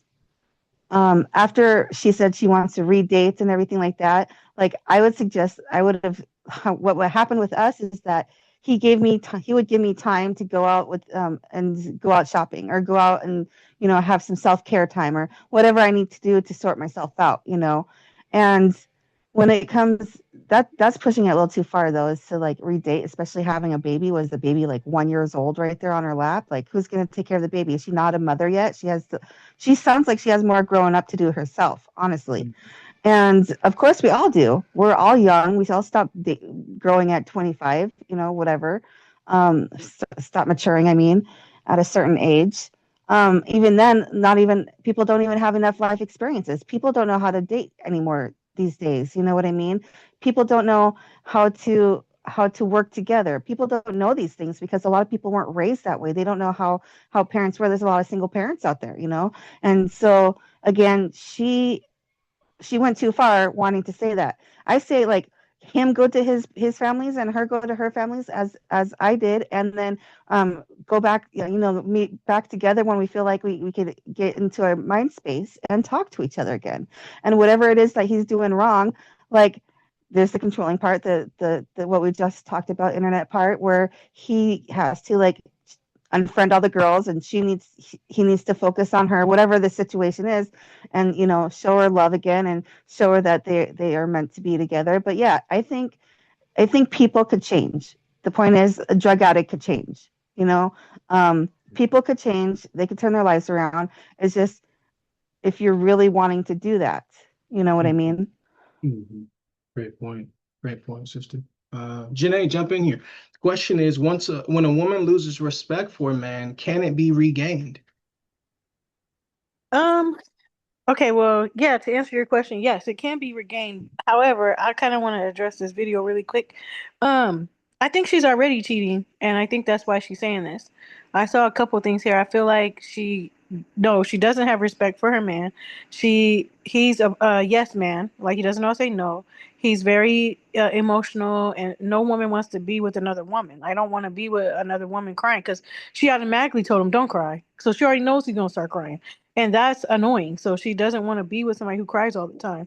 So he's a crybaby. He doesn't know how to control his emotions. And maybe why it was being recorded, because if he don't know how to control his emotions with tears, he probably don't know how to control his emotions through violence. So maybe she wanted to protect herself. But I just feel like she's already cheating. I think she already has somebody. That's why she's like, because women don't leave that day. We've already planned it out. It's already been planned. So I feel like she already has a plan. She's already with somebody else, and now it comes to the end to close this chapter. Because you think she's just gonna get up and have nowhere to go? No, she got somewhere to go. She got somewhere to go. She already has things set up. Her stuff is probably already packed. She probably already moved some stuff out and all that. So I feel like this, he needs to just let it go. Like he need to grow up, and so does she. She said another key word in there. I want to be independent. And then right after that, I want to start dating again. Girl, you already dating. Stop playing. So, but to answer your question, yeah, I think you can gain respect for somebody if they change their behaviors. You have to have a different behavior. I can't gain respect for you again after I've already No, lost. I'm sorry to interject. Regain. Yeah, that's what I'm saying. So I Okay. can't gain respect for somebody after I've already lost it if you don't Hmm. change your behavior. So Okay. if you change your behavior and you show different things, then yes, I can. Hmm. That's just like regaining trust, right? Maybe you broke Right. my trust on with early on, and now you Hmm. figured out a way to regain. You did something else trustworthy, or you did Yeah. something else to make me respect you. Then yeah, absolutely, Hmm. I think you can regain somebody's respect. Now, I will revert back to one of our last videos last time where the brother stepped out the way and let the girl get stabbed. In that instance, no, I will not regain respect for you. So, because I died. So, outside of that, I think you can. Okay. Great point. Great point. Brothers and sisters, jump in. When a woman loses respect for a man, can it be regained? What do you all think?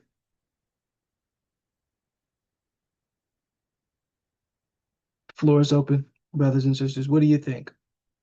Okay. Um, Oh, oh, go ahead. no, no, please, sister, please. I was gonna say, yes, it can be regained, um, depending on what it is. Um, but with this video, it seems like she knew he was gonna cry, and I think I think that was kind of evil of her to do that, actually. Because for one, it's being recorded, and if he's unstable like that, doesn't matter if it's being recorded or not, he'd kill you. If she really felt like he was gonna go there. So it's just weird that she recorded it. I mean, what? I mean, I don't get that part, but yeah, I think to answer the question that respect can be regained, but I don't think that. I think that relationship is just over. Period. Yeah. And maybe Okay. I think maybe she's saying don't cry, but she knows he was gonna cry. So I don't Hmm. know. It's just kind of weird with that particular video. I would want to know the backstory on that. So that's my 2 cents. Is attraction tied to respect?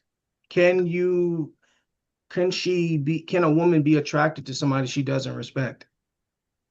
Yeah, he can be cute.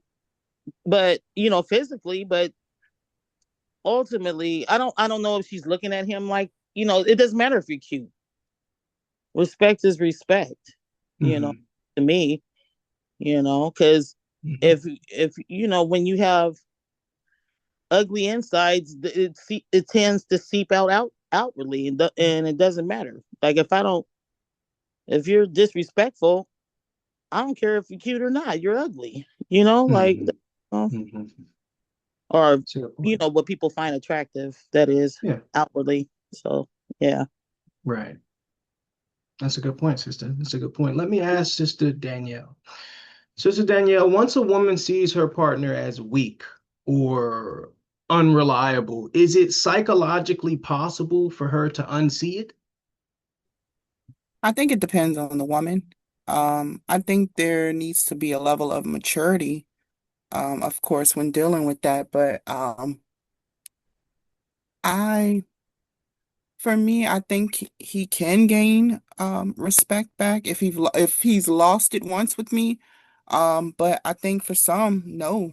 For some women, no. And I think it just depends on the scenario. And in this particular video, yeah, I do believe she was cheating. I think she no longer wanted to go behind his back, but then just make it official. And I think in this scenario also, I feel like she's lost respect for him because she just disregarded the whole relationship. Mm, It wasn't, it just came swift. And I think I don't see him being like crazy or so to speak. I think he loved her very much, which is why I think he was emotional the way he was because it's mm, like I'm in a relationship with you. We have a child. I assume that's their child. mhm, I'm gonna assume, but you're now telling me you want to step out on mhm. me to be with somebody else. Like I couldn't Yeah, imagine how that would feel.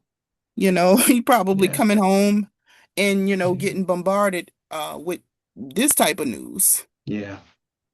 That's good. So I don't see that as weak. I think he loved her really, and that was just the raw emotion we saw. That's a good point, sister. Okay.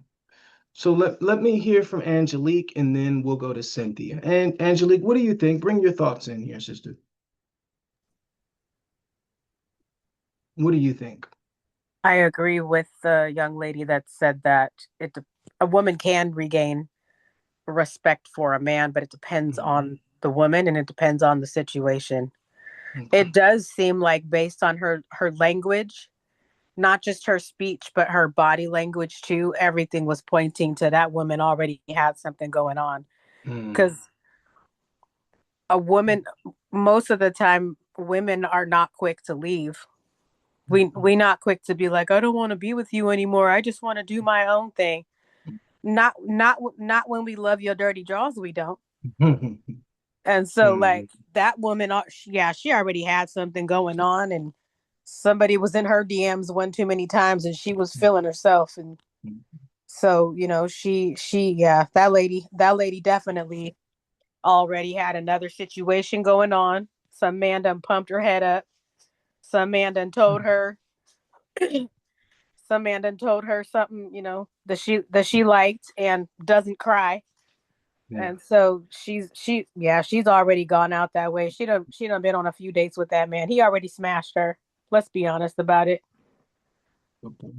Great point, So sister. so so for her, she's just basically at this point allowing her words to follow action she's already Mm, taken. wow. She's already left the relationship. That's why Mm, she's telling him that. And yeah, she did know he was gonna cry. yeah. I don't know why she felt the need to record him. Mm, They both seem a little bit immature. yeah. But can a woman regain respect for a man? Someone said earlier that if the man's behavior changes, Mm, and I agree with that. Yes, because mm, words without change behavior is just manipulation, and don't know women respect mm. it. So That's a I great I point. agree with the ladies. Great point, sister. Great point. Cynthia, jump in here, please. Yeah, what was that question that you asked? The last question that you asked, what was that?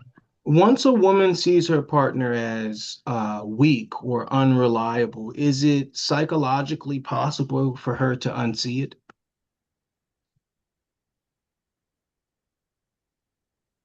Um, Yes and no, I think. Okay, so I'm thinking because if he's at home and he's a man child, he's crying all extra emotional and he doesn't have a job or he's always keep looking for a job and he's always looking good to the T and you're taking care of four or how many children, two children in this case because she has a 2-year-old and this guy.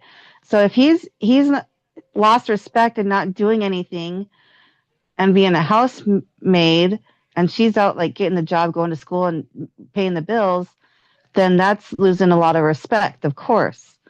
But once things start picking up, like, and for a fact she's already. I agree with everybody. She's smashing somebody.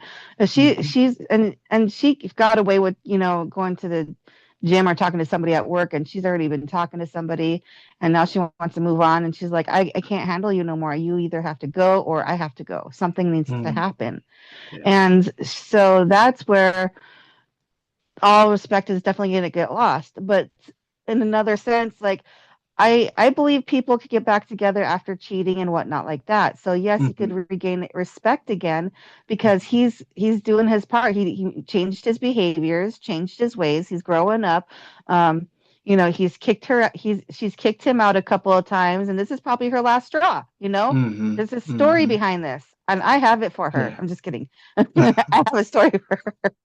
And you know what I mean? He's Yeah. kicked him out a couple of times, and he came back. And each time he comes back, like either he's the same or he's going to get better. So Yeah. either way, I think that's definitely. I think yes and no. Because of course, Okay. in the moment, you're not going to have respect. But if you take Right. enough space away from each other, you're going to Mhm. get your mind cleared up, and you're going to realize how much you miss that person, probably. Mhm. And then you're going to get Mhm. back together again, and things are going to be like love bombing or whatever. Go to domestic violence classes. I think that's where I got that. Bye. That's good points. Good points. Let's hear from a man. Brothers, ask me or answer me this. When a woman loses respect for a man, can it be regained? And we're not, of course, we know there's exceptions to rules, but typically you just speak to the majority, right? We're speaking to the majority for this question and all the questions we ask. Okay. What do you think, right? When a man loses, or excuse me, when a woman loses respect for a man, is that something that can be recaptured? What do you think? Let's go to Kevin. I want to say it can, but it's going to be a hard fought battle, especially in the times that we're living in now, where a lot of women have grown up without fathers who've been the first example of neglect or abuse or hurt. Um, so then when a man in a relationship comes along and does the same things, it can validate those feelings that she had from Hmm. adolescence. So, um, yeah, it's definitely possible. But again, I agree with Sister Miles that uh, it depends on the woman too, because there's a lot of sisters who've gone through, who are scarred, emotionally scarred because of the actions of men. So, Hmm. um, yeah, it's gonna take like I said, a hard fought battle. You have to Hmm. definitely show and prove. That's a great point. That's a great point, brother. Brother Kevin says, "Hey, it's a possibility that it can be recaptured, but it'll be difficult. You'll be in for a battle." Great point. Karan, jump in here, brother. What do you think? I do believe respect can be regained.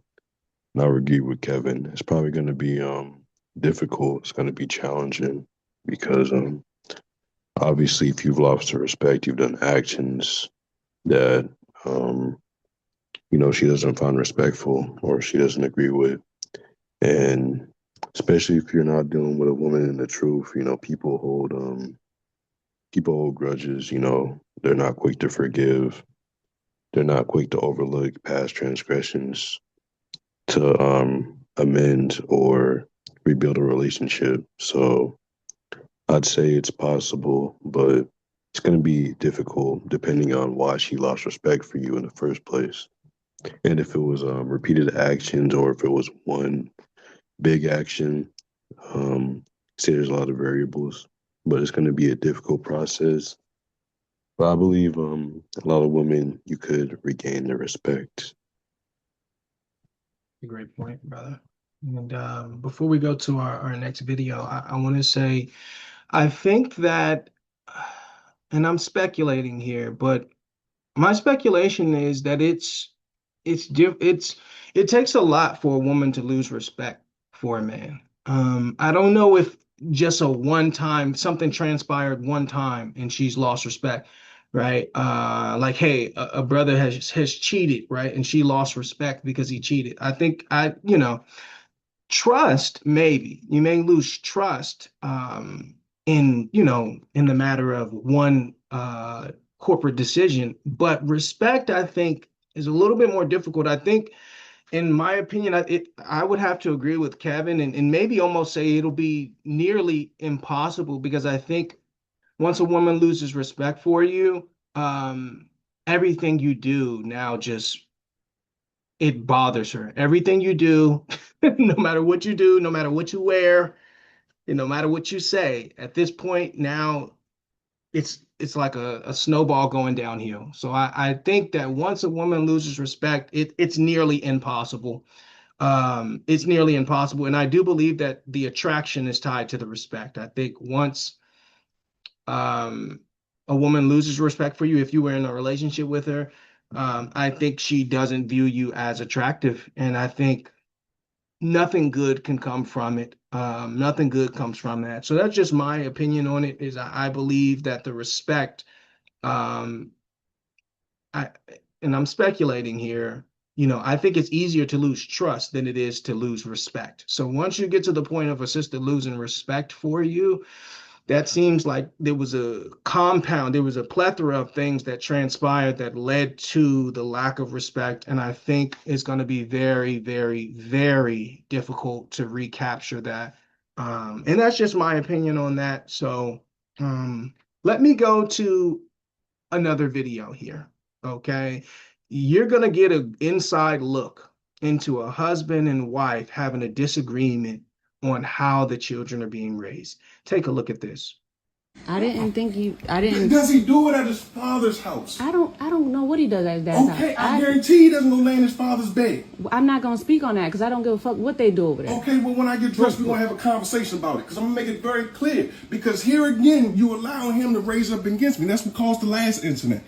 That is disrespectful. I almost hurt him.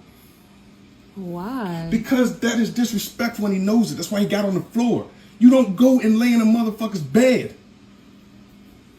That's just you're trying to establish dominance. I don't think that was. I think it was innocent, but That's it was. What you think, Jen, as a woman, and you can think that as his mother. But I'm telling you, as a man and a man of this house, I almost hurt that boy. Oh, and wow. you think I'm playing, and I'm not. Oh. All right, brothers and sisters. All right, all right. So the question is, does a wife have the right to invite whoever she wants into the bed, or does the husband have veto power over who shares that space? Wait, what you mean? Anybody she wants? I mean, that's what I mean. I don't know how much clearer I can say it. Does a wife have? Okay, so let's ask it this way then. Okay, should the parents' bed be a sacred space only for the couple, or should it be an open space for the whole family?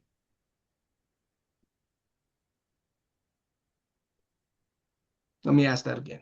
I have Yeah. can I say something? Yeah, please, sister. I feel like maybe I'm curious to know how old is this child? I like she Yeah. said my child was in the bed, and apparently he does take issue with the child. So I'm curious to know how old how old is the child? And because I'm really not thinking, and I think it was maybe innocent. I truly don't know. And I guess the child got off the bed maybe because he made it a big deal the last time. Um, Instead of knowing, oh, it's wrong, he probably, I don't know if he explained, but I just would think maybe stay in the living room. Um, I wouldn't, I feel some type of way about sitting on people's beds anyway. But I would think just stay in the living room. As far as the child, I need a little more context to kind of go off. How old is the child? But So you yeah, think just age stay. makes a difference? Yeah, I think so. Because again, Okay. if we're talking maybe under 10, Mhm. even I don't think children have that.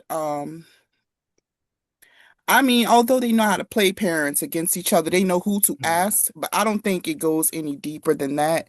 He's talking about dominance or anything like that. I think a young child is not even worried about that, to be honest. Mhm. Yeah, good point. Good point. It's a good point, sister. You make a great point. Cynthia, jump in here. What's your opinion on this? Okay, a couple things. I asked my husband, he said it's a trap. He's all, he goes, oh no, it sounds like a trap to me. um, well, for one, I just want to say I went to college and I learned something about this about children. When they hit a certain age, they try to obtain dominance over the like my 14-year-old. We've been going rounds for like probably a good 2 years because she's trying to be like top notch.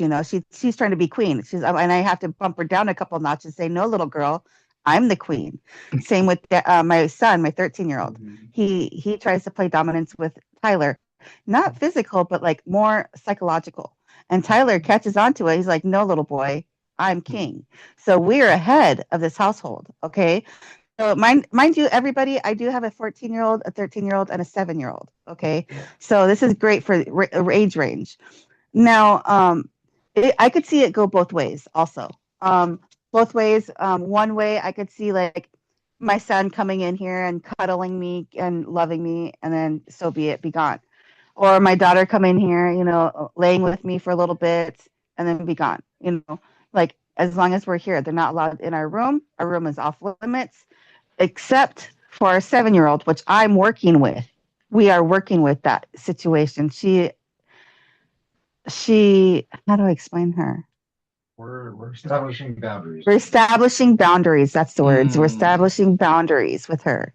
Mm. And she, of course, I'll allow her to lay in my room and on my side of the bed with her tablet while I'm working, or uh, on the weekend if we're out there watching a show, and we're establishing the boundaries where she has her own bed. She needs to go in her own bed to do these things, and and I'm trying to get her out. And the point is boundaries is being Boundaries. worked with her. Okay.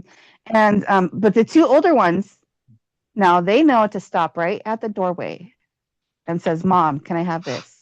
Mhm. Mom, can we do that?" And there's been times where they came in here and took what they wanted, Or if you tell them to come in here, they or if I, look at me, they'll just walk in here and grab it.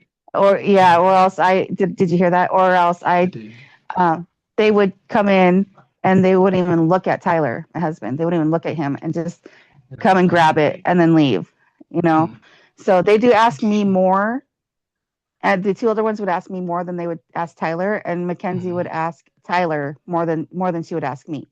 So it's a lot in our household, which we're definitely working on, and it's a work in progress. But again, both ways.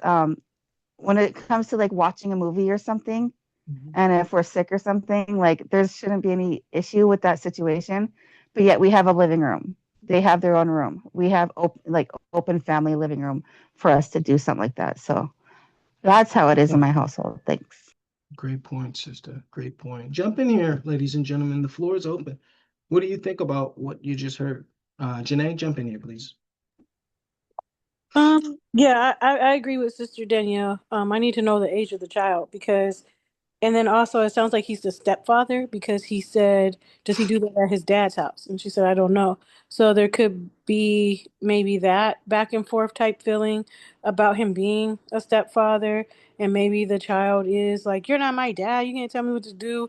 So there could be some things going on that is deeper than just him being on the bed.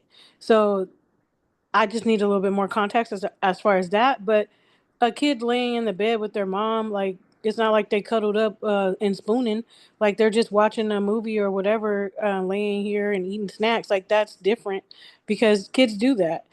Even older kids, you might. I mean, I used to go lay on my mama's bed as a grown person with my own kids. I'd come in my mom's room and come lay on her bed with her and watch a movie with her. So I mean, I just think it just kind of depends on what's going on. So if he already said, hey, I don't want you laying on the bed, and he did it anyway, then that is him defying the parent and the rule. So then that's maybe what he's talking about. And then he was very riled up about it. So there has to be something more to what's going on. So what was your exact question though? Like, can anybody be invited into the bedroom? So the initial question was, does a wife have the right to invite whoever she wants into the bed, right? Or does the husband have veto power over who shares that space? Well, you both have veto power over everything that goes on in the relationship, right? Not necessarily put your foot down, you're not doing this. You should talk about it if you feel a certain type of way about it. Because ultimately you're in a relationship and you're together.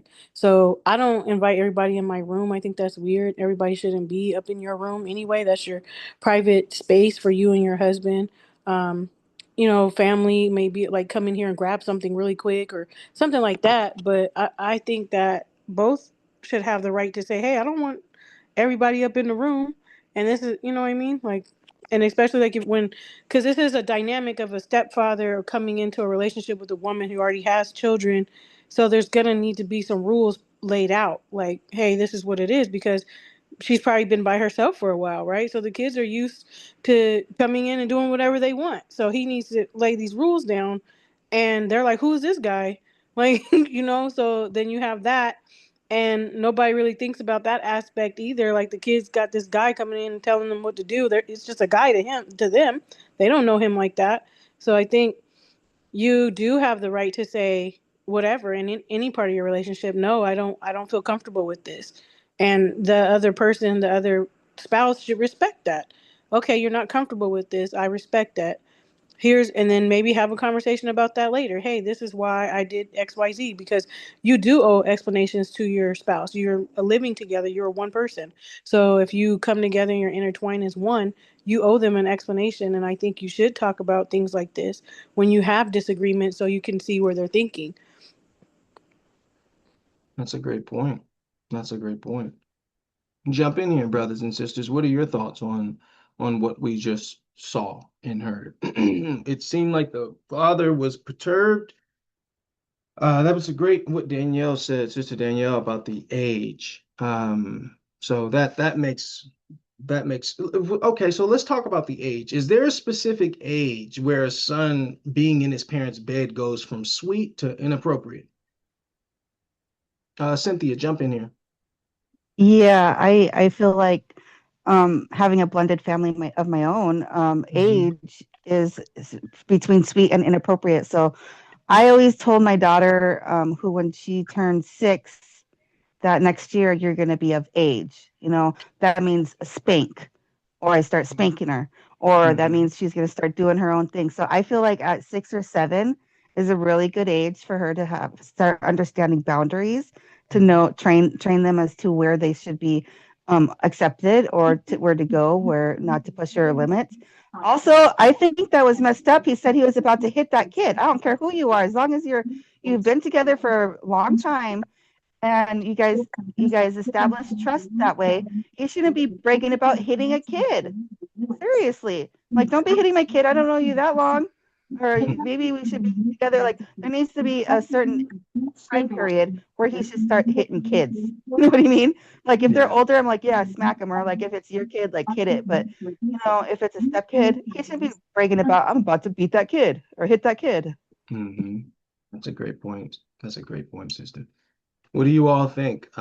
Is there a specific age where a son being in his parents' bed goes from sweet to inappropriate? What do you all think? Kevin, jump in, brother. Well, this has so many nuances. I agree 100% with Janae and the fact that the brother definitely has some there's some other issues that are transpiring in that household. And he's got certain feelings. However, I also agree with the brother because for me, as a man, my bedroom is a sacred space for me and my wife. Um, and even more so the bed, you know. So um, now I get with the kids. You know, I have a 5-year-old niece. If my niece was hanging out, sure, I can understand that. But there's an age where you gotta respect the sanctity of your parents' room, and I think the parents gotta establish that. But yeah, even in prisons, I mean, you sit on a person's bed, then that's a disrespectful thing, or it's an invitation. So you know, that these are nuances that definitely have to be discussed by the parents, and uh, obviously the brother was adamant about it because it appears that it's something he's spoke about before, and yeah, it's just need to. I think they need to establish some ground rules and some parameters in which they don't want to be crossed, and some barriers or borders or whatever. But Yeah, yeah, that's my opinion. that's a great point, brother. That's a really good point. Brought in some nuance that I think you just introduced to the conversation that it was not there. Angelique, jump in here, sister. What do you think? Can you repeat the question one more time, please? Yeah. So I asked a couple of questions. Did you want the last question, sister? Sure. Okay. Is there a specific age where a son being in his parents' bed, excuse me, in his parents' bed goes from sweet to inappropriate?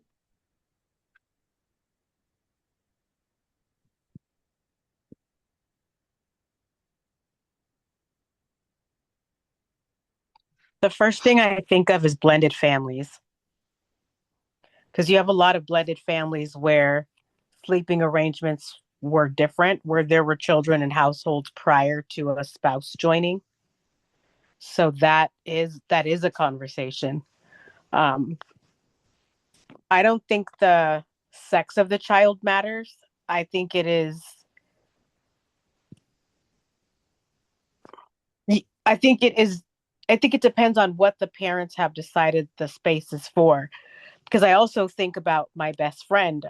When my best friend was out here, and like in the latter part of last year, my best friend, me and her parents sat on her parents' bed to watch a movie because they happened to have, I don't know, Hulu, Netflix, whatever app it was that was working, it only worked on that TV. So there are a lot of nuances. Um, I don't I think for some kids, it's a comfort thing, sleeping with your parents. And I think for some parents, it's a codependency thing, because my kids slept in my bed for a long time, but I was also single for a long time too. So it didn't matter. It didn't matter until I got a partner. And that's what made me think of blended families first. And so when you add a parent to the mix where there were just prior children and maybe a single parent, Mhm. I think that a lot of things change for everyone. I don't think it's appropriate for a son or a daughter to be in their mother's bedroom, especially if they were there prior to there being another parent there. Mhm. Now, if that kid is going in and out of the room whenever and they just don't have respect for their parents' room and they're just treating it like a revolving door, then that's different.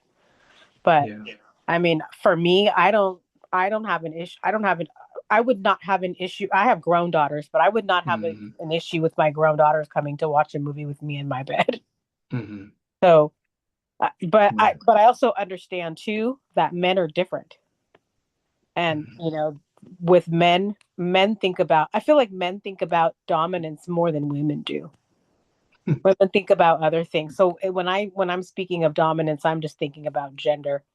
gender specifically. I don't yeah. So and I could see how it could be a power trip, but I do think it's a comfort thing because my daughter slept with me till she was 17. So Wow. I don't think that there's necessarily an issue with children. And it sounded like that lady's kids in the. It sounded like she was talking to a baby in that. It did. It sounded like she was talking to a baby. So I don't know if she had a boy and a girl with her, but the kids, from what I could tell, it seemed like the kids were young. And so I don't know that, especially having young kids in the bed like that. I don't know that uh, I don't know that that's necessarily an issue to have babies in your bed. Right. So yeah, Yeah. it's a lot of, there are nuances, there are a lot of conversation, but I feel like you do have to respect the marital bed, and that's a hard change for everybody. It just is. That's So a great point. you just, I think you have to be careful in that situation, and you have Hmm. to act with everyone's best interest, and Hmm. not you just have to handle it with care. Hmm. That's a great point. That's a So great point. that's what I would say.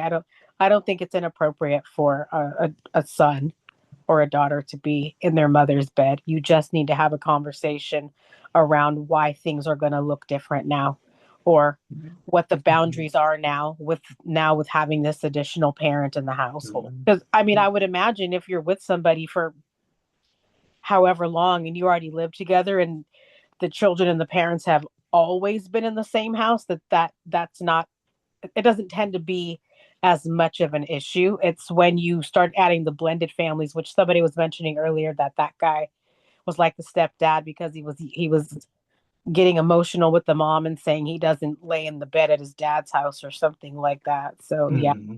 there probably are deeper things going on. And something I want to mention, maybe it has nothing to do with the price of tea in China, but this is something I want to say. Sometimes with children, I learned a term called mini wife syndrome. And I think sometimes children take on a role, and that is why they're in their parents' beds like that. Because they're basically, what it means is that when you have a single parent raising a child that is the opposite sex,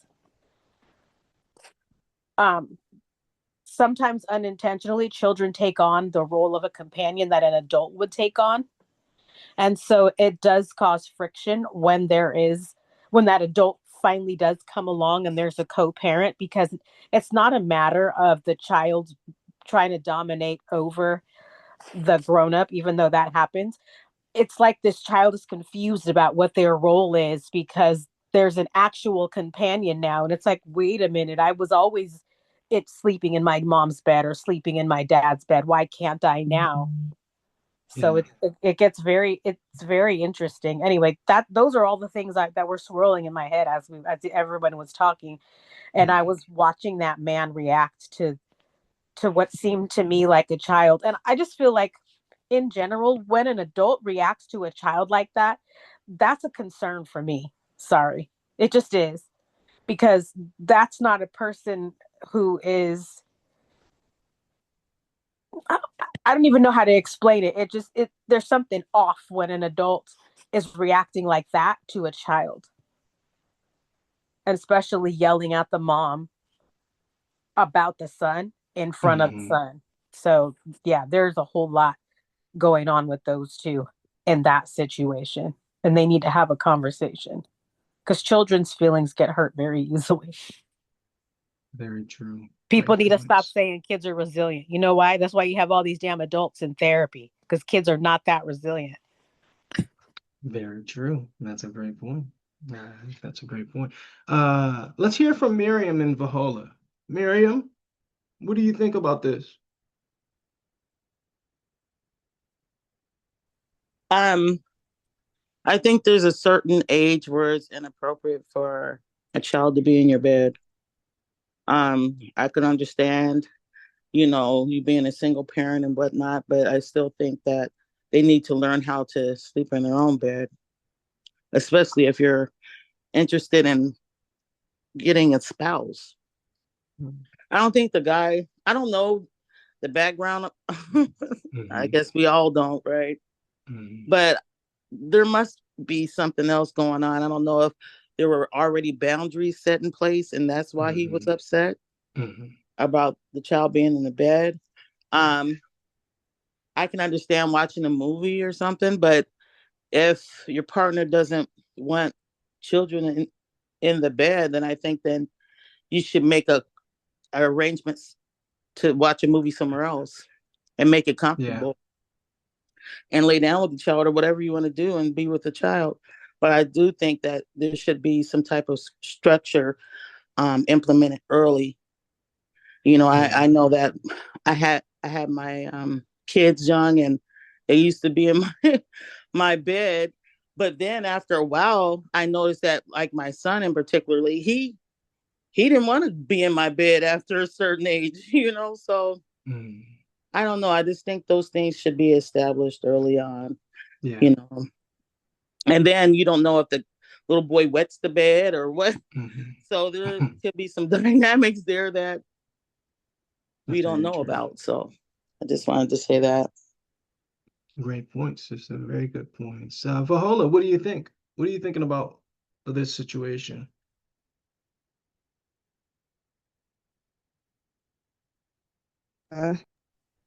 Oh, can you?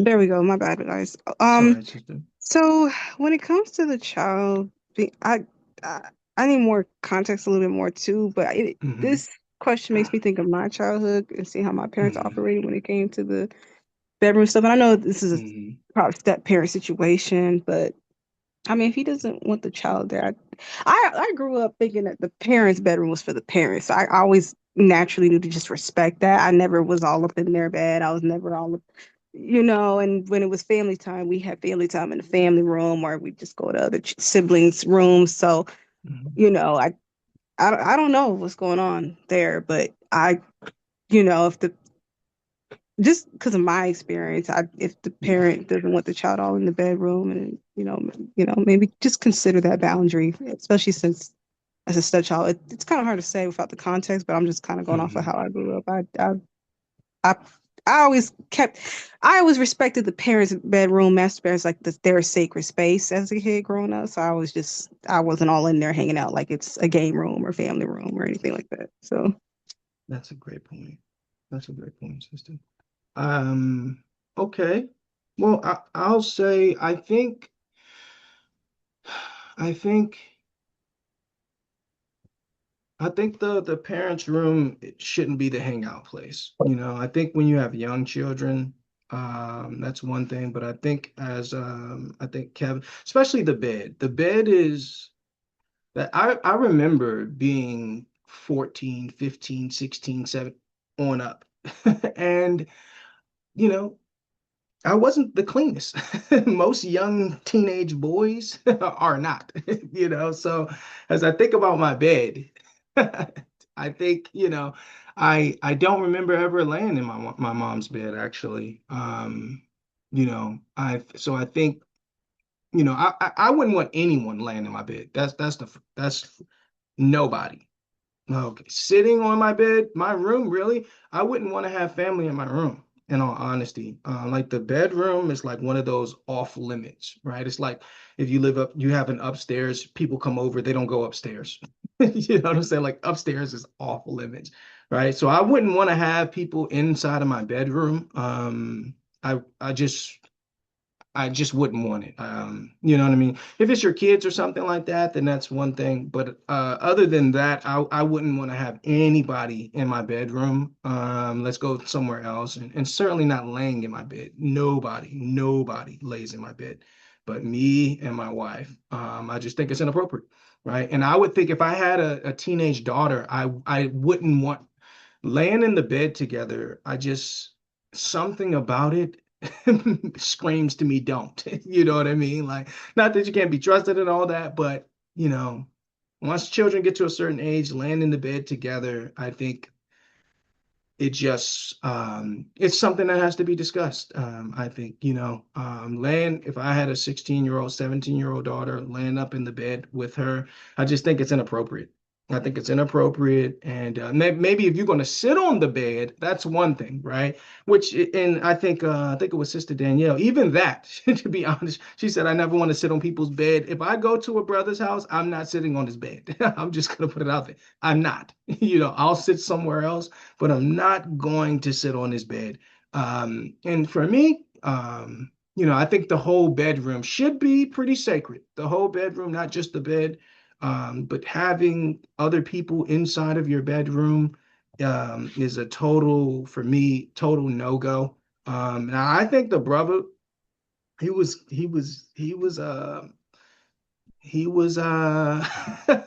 energetic. I'll say that he had a lot of energy. He seemed very angry, which maybe something transpired that we didn't have the context for.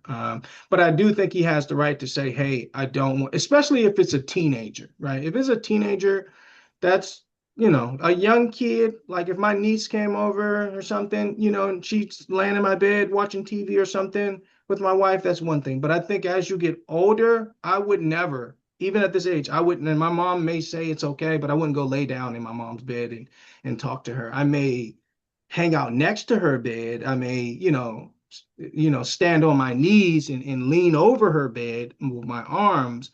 But I think the bed, you do have to kind of protect that, just because I try to think of what our grandparents would have done, and our great grandparents in the 50s, in the 60s, in the 40s, and how the bedroom would have been perceived or used. So, I agree with, I think it was Sister Danielle, and no, actually Sister Miriam and Sister Danielle, that, hey, if we're going to do something, let's do it in another room rather than the bedroom, because the bedroom is just it's a sacred place. It's a sacred place, and I wouldn't want to have too much going on inside of my bedroom. So that's kind of my opinion. Karan, what do you think, brother? What do you think, Karan? What's the question? So what do you think about the whole situation? So the first part of the question, what we wanted to know is, does a parent's bed have to be, not have to be, but should the parent's bed be a sacred space only for the couple, or should it be an open space for the whole family? No, especially not after a couple. I mean, me growing up, I'll say I know you said you didn't never want to really go in your mom's bed. I used to actually when when my dad wasn't living with us for a period of time when they were separated. I used to, when I was like a youngin, probably like 10 and below, there were times where I came in my mom's bed and we would watch a movie together or something. And I never really slept in her bed, probably like twice, three times, but we would relax, probably my little sister too. And we would watch a movie. Um, you know what I'm saying? I enjoyed that time. But that was when she was single though, not when my dad was there. Now both parents are there. That's definitely when that stopped and I did get more mature and I respect that, you know. But I would say it depends on the dynamic, you know. If it's because if it's just one parent there, then it's their house, it's their room. They can do what they want with their room, you know. I mean, I've still had times like more recently, like after my parents separated again, where I came in and my mom invited me and she wanted me to, lay on her bed or talk to her. And I don't know, I just feel like uh it's like that's something we do. But it depends on the family and the dynamic, you know. And Yeah. was there a second question? Yeah, well, the question was, is there a specific age where a child being in his or her parents' bedroom, when it goes from sweet to inappropriate, is there an age, or do you think, hey, it doesn't really matter age, it could be 5, 10, 15, or 25. It's okay.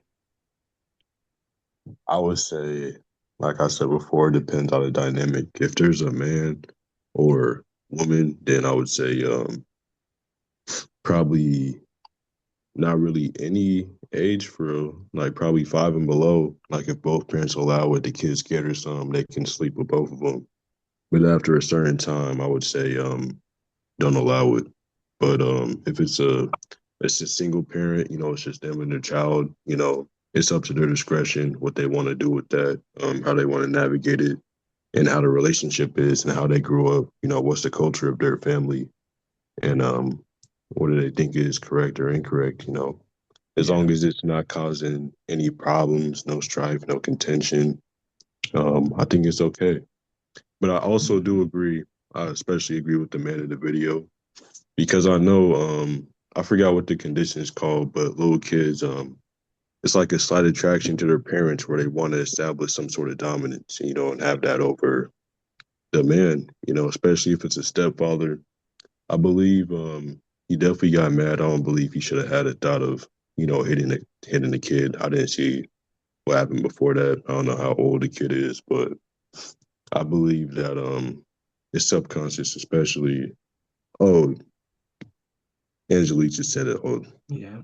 I can't pronounce that, but yeah, I've seen that before, and men, we think about them things.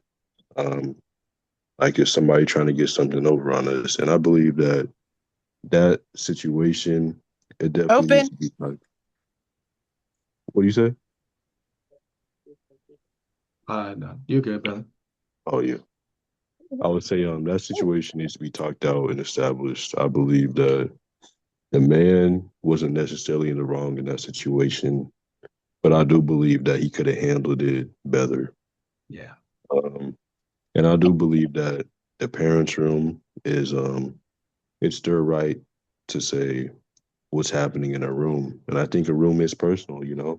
I really don't like having too many people in my room. Well, not really any people in my room.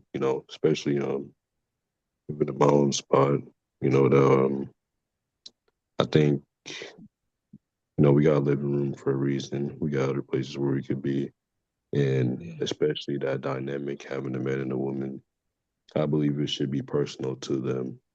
But like I said before, if they're single, it's up to their discretion. Yeah. That's a great point, brother. Vahola, jump in here, sis. So I like the fact we're talking about this because I actually never took the time to think about this. It kind of made me think back to my childhood and how I acted at certain friends' homes and things. And the only time I recall ever being in my parents' bed was like I was definitely less than the age of 10 years old. And it's only times when I was really, really sick, really, really sick. My mother's just, she's just caring for her cub. She's just caring for her baby. And my dad was never there. Like he was either out of town. I remember it was only two incidents I noticed. And then one when I had a really bad asthma attack. But I can trace it back to when I was a kid and I became aware of certain things. And when I became aware of what adults do in their bedroom, that's when no one ever told me, oh, don't go in here at a certain time. But that's when I knew naturally that's a sacred place, leave it alone. Like I naturally knew not to just be all in the bed, not to, and then it translated into when I would go to other people's home, well, hold on, aren't you sitting on the bed with us? Da, da, da, da. And I'm like, nope, I'm cool. That's a whole bed. I know what y'all do. I'm cool. I'll sit on the floor. And even my siblings and I, we watched movies as kids in my mother's bedroom, but we all slept on the floor while she slept on her bed. And it wasn't her, and she didn't have to tell us that. We just naturally, all three of us just get on the floor. So, and that's, so it's nice to know that I wasn't being weird. And there's other people out there who consciously or subconsciously feel that way too when it comes to the bedroom and everything like that. So, yeah.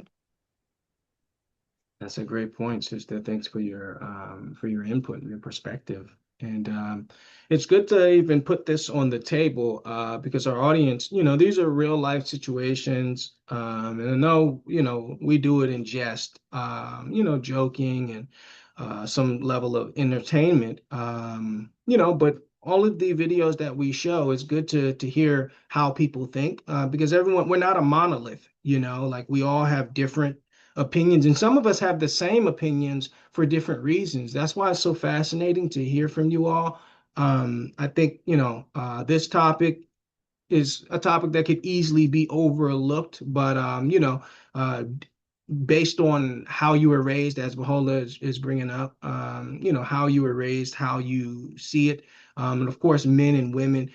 see things differently. You know, when it comes to the bed, the man, he definitely sees that differently than a woman. As Kevin says, you sit on a man's bed in prison, you may get held down. You may actually get held down after that. So, you know, because men are territorial. That's just how men are. Um, that's just how men are. So I'm glad to be able to hear all of your perspectives on that. That was our final video for this episode of Righteous Reactions. We want to say Kwam Yasharala. Kwam Yasharala. Kwam Kwame Yasharala. Asharala. Kwame Asharala. Sin no more. Um, Definitely no like Sin no more.